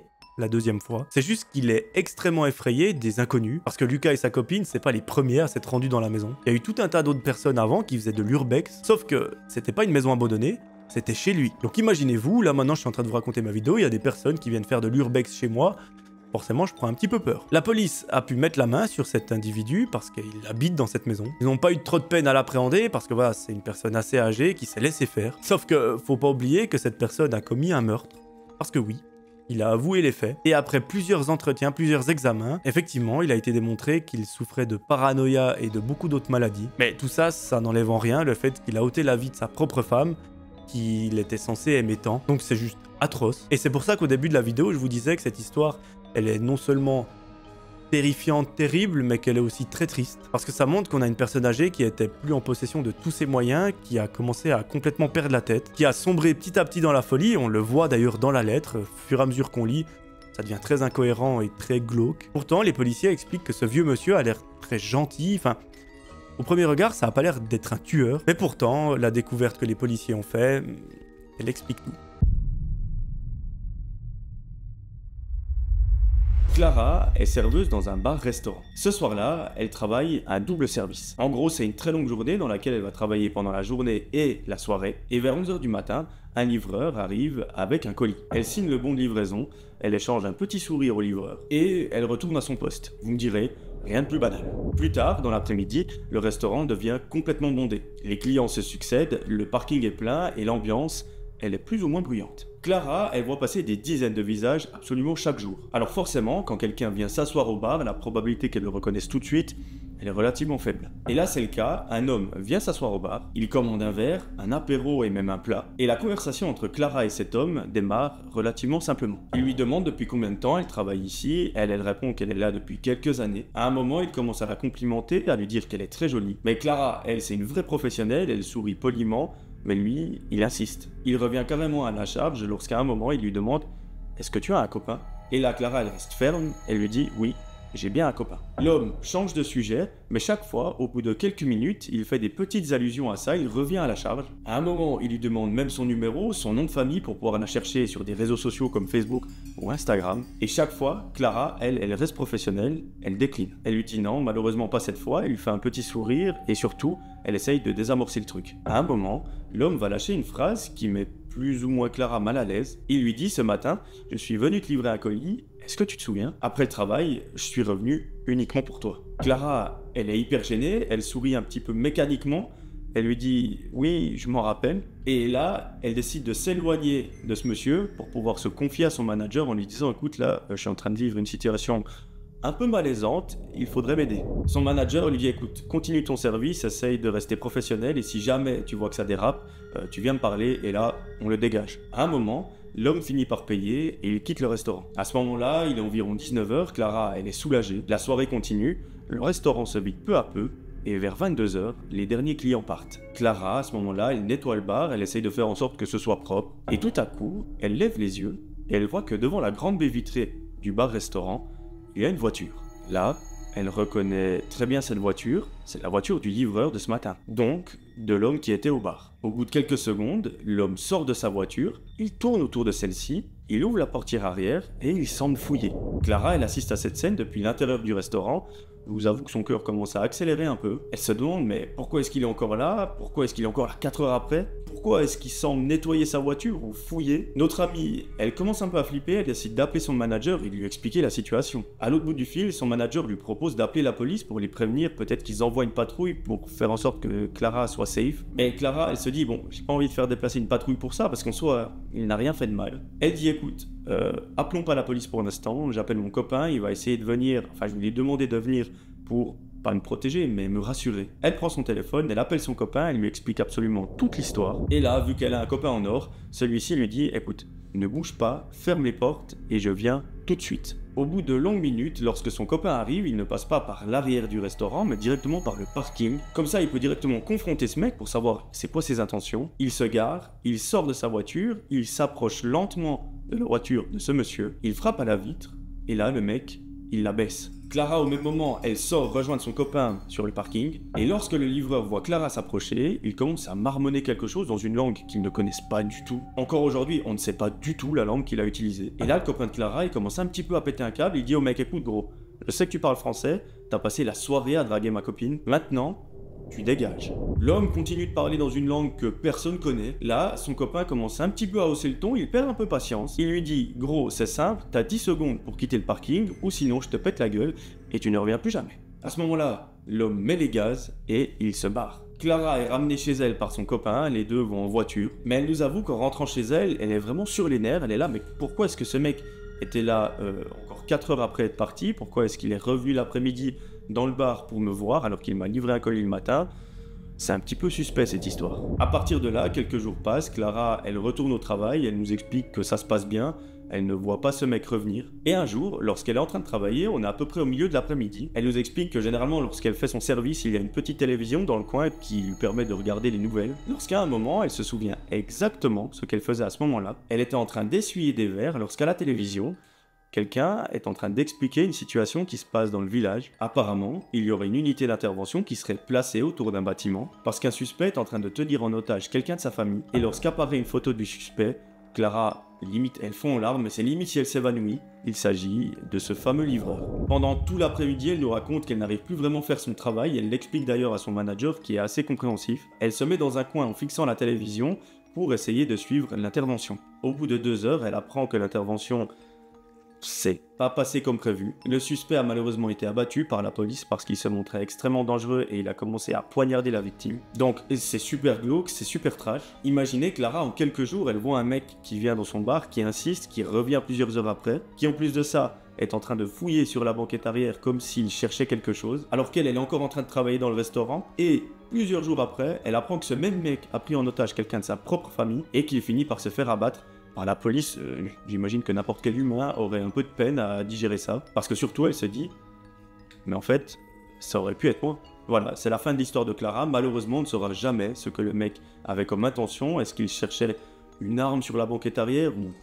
On ne saura jamais. Si vous avez une idée, n'hésitez pas à me le dire en commentaire ou sur Instagram. Et je vous propose de passer directement à la deuxième histoire. Cette histoire, c'est celle de Julie. Notre amie, elle nous explique qu'elle travaille comme une nounou, et ce soir-là, elle garde un garçon de 8 ans. Il s'appelle Hugo, et lui et sa famille vivent dans une grande maison qui se situe à la campagne. Ses parents sont partis pour un dîner en ville, et ils ne reviendront pas avant minuit. À ce moment-là, il est presque 21h, et la soirée est relativement tranquille. Hugo est couché, la maison est silencieuse. Julie, elle s'installe sur le canapé avec un livre, et elle jette de temps en temps un œil sur le babyphone qui est juste à côté d'elle. C'est en gros une sorte de caméra qui permet de relier la chambre à ce babyphone pour que Julie elle puisse voir si tout se passe bien. L'écran lui montre que Hugo est endormi dans sa chambre et qu'il y a relativement peu de lumière. La seule source de lumière qu'il y a, c'est la petite veilleuse d'Hugo qui est sur sa table de nuit. Mais on voit franchement pas grand chose. Elle lit quelques pages et à un moment, elle relève la tête parce qu'elle a entendu un gros bruit. Au début, elle pense que c'est une porte qui vient de grincer ou quelque chose qui est tombé. À l'extérieur, il y a beaucoup de vent, donc elle se dit, voilà, c'est quand même relativement probable que ce soit ça. Et surtout, un détail qu'il faut prendre en compte, c'est que la maison est extrêmement ancienne, du coup elle est faite de bois, et vous connaissez, le bois, ça craque beaucoup. Pour vérifier que tout va bien, elle regarde quand même l'écran du babyphone pour voir si Hugo est toujours dans sa chambre en train de dormir. C'est le cas, il est toujours là, en train de dormir paisiblement dans son lit. Elle émet un petit soupir, et elle continue de lire son livre. Quelques minutes plus tard, elle est dérangée par un autre bruit, sauf que cette fois, c'est beaucoup plus net. Et également, beaucoup plus flippant. En fait, cette fois, c'est pas comme si quelque chose était tombé sur le sol, ça ressemble beaucoup à des pas sur le parquet de l'étage. Là, Julie, elle est pétrifiée, elle se fige. Le premier réflexe qu'elle a, c'est de regarder l'écran du babyphone pour voir si tout va bien. L'écran ne montre rien d'inhabituel, Hugo, il ne bouge pas. Julie, elle parle à travers le babyphone pour que Hugo puisse l'entendre. Elle lui dit, Hugo, tout va bien? Et là, aucune réponse. Bon, elle pense qu'il dort profondément, mais l'angoisse, elle monte quand même. Notre amie, elle décide quand même d'aller vérifier parce que son instinct lui dit « va voir ce qui se passe ». Malgré le fait qu'elle monte les escaliers relativement doucement, le bois a fait un bordel pas possible. Elle pousse délicatement la porte de la chambre d'Hugo et elle voit qu'il dort encore. La voilà soulagée, elle referme très doucement la porte pour ne pas le déranger. Mais au moment où elle se retourne, elle voit quelque chose sur le sol. Juste devant elle, en fait, il y a une sorte de traînée noire, comme si c'était une traînée de boue. Et elle semble rejoindre l'escalier, sauf que, en montant, elle ne l'avait pas vu. Jusqu'à présent, l'angoisse était redescendue, mais maintenant, elle augmente en flèche. Son cœur s'emballe, elle descend rapidement pour vérifier que tout est en ordre en bas, mais arrivée devant le salon, elle est pétrifiée. Elle regarde le babyphone, l'écran affiche toujours Hugo dans son lit, mais sur le côté de l'image, un petit peu dans le coin, près de la porte, il y a une silhouette relativement sombre qui est apparue. Julie ne réfléchit pas, elle se met à courir en direction de l'étage. Limite, elle défonce la porte de la chambre d'Hugo. Mais là, il n'y a personne. Hugo est toujours là, il est endormi, elle cherche dans les coins, sous le lit, dans le placard, mais il n'y a rien. Là, Julie, elle sent qu'il y a quelque chose qui ne va pas. Elle se dit, c'est pas mon hallucination, même si j'ai peu dormi les autres nuits, normalement, je deviens pas folle. Elle descend à nouveau dans le salon pour prendre son téléphone et appeler les parents. En composant le numéro de ceux-ci, elle remarque une chose qui lui glace le sang. Sur le babyphone, l'image montre toujours Hugo, mais il n'est plus dans son lit. Il y a une silhouette qui est en train de le porter, et les deux sont au centre de l'écran. À nouveau, Julie ne réfléchit pas, elle court à l'étage avec le téléphone dans les mains. Son unique objectif, c'est de récupérer Hugo et de se barrer le plus vite possible de cette maison. Mais quand elle entre, le lit est complètement vide, il n'y a plus Hugo. La couverture est jetée par terre, et là elle dit « Hugo, où est-ce que tu te trouves ?» Mais malheureusement, il n'y a aucun bruit. Elle recule, elle sort de la chambre totalement paniquée. Et au même moment, derrière elle, elle entend des pas qui semblent courir dans le couloir. Elle se retourne, mais malheureusement, il n'y a plus personne, sauf qu'une des fenêtres de la chambre des parents est grande ouverte. Donc là, elle a bel et bien la confirmation, il y a quelqu'un dans la maison, ou du moins qui était dans la maison. Quelques minutes plus tard, les parents arrivent et c'est à ce moment-là que la police est appelée. Et au bout de quelques secondes de fouille dans la chambre d'Hugo, qui semble être une éternité, ils retrouvent le garçon de 8 ans qui est sain et sauf dans le placard de sa chambre. Mais Julie et les parents n'en reviennent pas de ce qu'il vient de se passer. Il y a tellement de questions en suspens. Qui était cette personne? Pourquoi est-ce qu'il s'en est pris à Hugo? Pourquoi est-ce qu'il l'a mis dans le placard et qu'il ne l'a pas kidnappé? C'était quoi cette trace de boue dans le couloir? Et pour vous dire, même la police n'a pas réussi à résoudre l'enquête, ils sont arrivés quelques minutes plus tard mais tout était déjà terminé. Pourquoi est-ce que Julie n'a pas vu l'homme dans la chambre de Hugo lorsqu'elle est venue la première fois pour voir si tout allait bien? Où est-ce qu'il s'est caché? Enfin, il y a tellement de questions qui restent en suspens. Si vous avez les réponses, n'hésitez pas à me les partager en commentaire ou en DM sur Instagram. Et moi je vous propose, sans plus tarder, de passer à la troisième et dernière histoire. Cette dernière histoire, c'est celle de Lisa. À ce moment-là de sa vie, Lisa, elle travaille comme une caissière dans une station-service. Et ce soir-là, elle est seule pour la fermeture. Est-ce que vous voyez la chose arriver? J'en ai bien l'impression. La nuit est calme et il n'y a pas de clients depuis presque 1 heure. Bref, c'est la routine. Bon, pour s'occuper et être utile, elle commence à ranger les rayons, les bras chargés de chips et de canettes. Elle jette un coup d'œil vers les pompes à essence à l'extérieur et il n'y a rien. Il y a juste la lumière des lampadaires et le silence petit peu mortuaire du parking. Elle retourne derrière le comptoir, elle s'installe sur son tabouret et elle sort son téléphone pour passer un petit peu le temps. Alors qu'elle est en train de scroller sur les réseaux sociaux, c'est à ce moment-là qu'elle entend un bruit très sourd. C'est une sorte de claquement comme si quelque chose avait tapé contre la vitre. Elle relève la tête, mais elle ne voit personne. Le parking est vide, c'est peut-être une boîte qui est tombée ou un oiseau qui s'est mangé la vitre. En tout cas, c'est ce qu'elle se dit. Est-ce que c'est pour se rassurer ou pas? J'en ai bien l'impression. Quelques minutes passent et à un moment, le bruit revient. Cette fois, il est encore plus fort. Elle sursaute, elle regarde autour d'elle, mais il n'y a toujours rien. Pourtant, il y a un détail qui la marque, c'est que le rideau métallique de la réserve, qui se trouve à l'arrière, il est légèrement relevé. Et le problème, c'est qu'elle se rappelle pertinemment l'avoir fermé en arrivant. À ce moment-là, notre amie Lisa, elle a la boule au ventre, elle descend de son tabouret, elle fait le tour du comptoir et elle s'approche lentement de la porte de la réserve. Elle attrape un balai qui est posé contre le mur en mode « c'est mon arme qui va permettre de me défendre ». Quand elle ouvre la porte de cette fameuse réserve, il y a une sorte d'air frais qui lui vient en pleine tête parce qu'effectivement, le rideau est bel et bien ouvert. Et c'est pas en mode 1 cm, c'est juste assez pour qu'une personne puisse glisser dessous et s'introduire dans la réserve. Là, instinctivement, elle recule, mais elle entend un autre bruit. C'est une sorte de frottement dans l'arrière-boutique. Elle va en direction de ce bruit de façon prudente. Elle a toujours son fameux balai en main. Et là, elle se fait littéralement dessus lorsqu'elle voit qu'il y a une silhouette dans l'ombre. Quelqu'un est accroupi, il semble fouiller dans des cartons. Là, Clara lui dit « Mais vous faites quoi ?» Sa voix tremble, logiquement, mais elle essaye de rester ferme. L'homme se redresse lentement. Il est grand, presque un peu trop grand pour l'encadrement de la porte. Lisa, elle reste figée.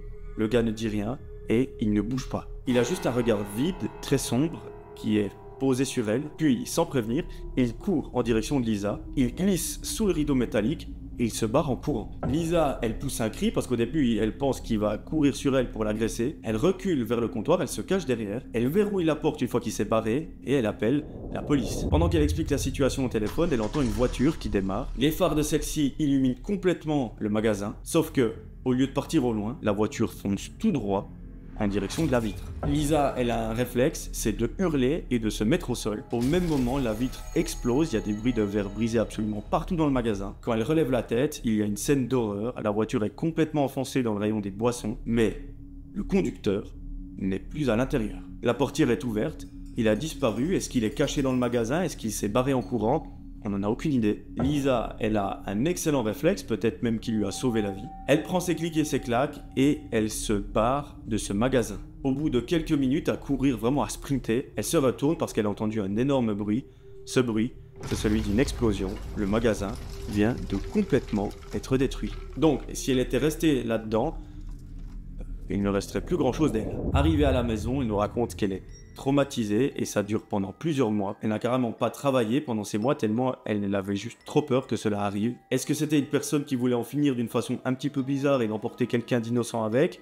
On ne sait pas. Est-ce qu'il voulait lui faire du mal précisément à Lisa ? On ne sait pas. Où est cet homme ? La police ne l'a jamais retrouvé. Qu'est-ce qu'il voulait ? Est-ce qu'aujourd'hui il est encore en vie ? Toutes ces questions, on n'a malheureusement pas la réponse. À nouveau, si vous avez quelque chose qui vous vient à l'esprit, écrivez-le moi en commentaire ou en DM sur Instagram. En tout cas, moi j'ai bien aimé ces 3 histoires où il n'y a pas vraiment de fin, ça nous laisse un petit peu sur notre faim. C'est un jeu de mots un petit peu bizarre, j'en suis désolé. En tout cas, le format était un petit peu différent et moi j'ai trouvé vraiment cool. Voilà, je crois que moi je vous ai tout dit, je vous promets de vous retrouver très vite pour une nouvelle vidéo. D'ici là, j'aimerais que vous preniez soin de vous. C'était Melvin, ciao tout le monde.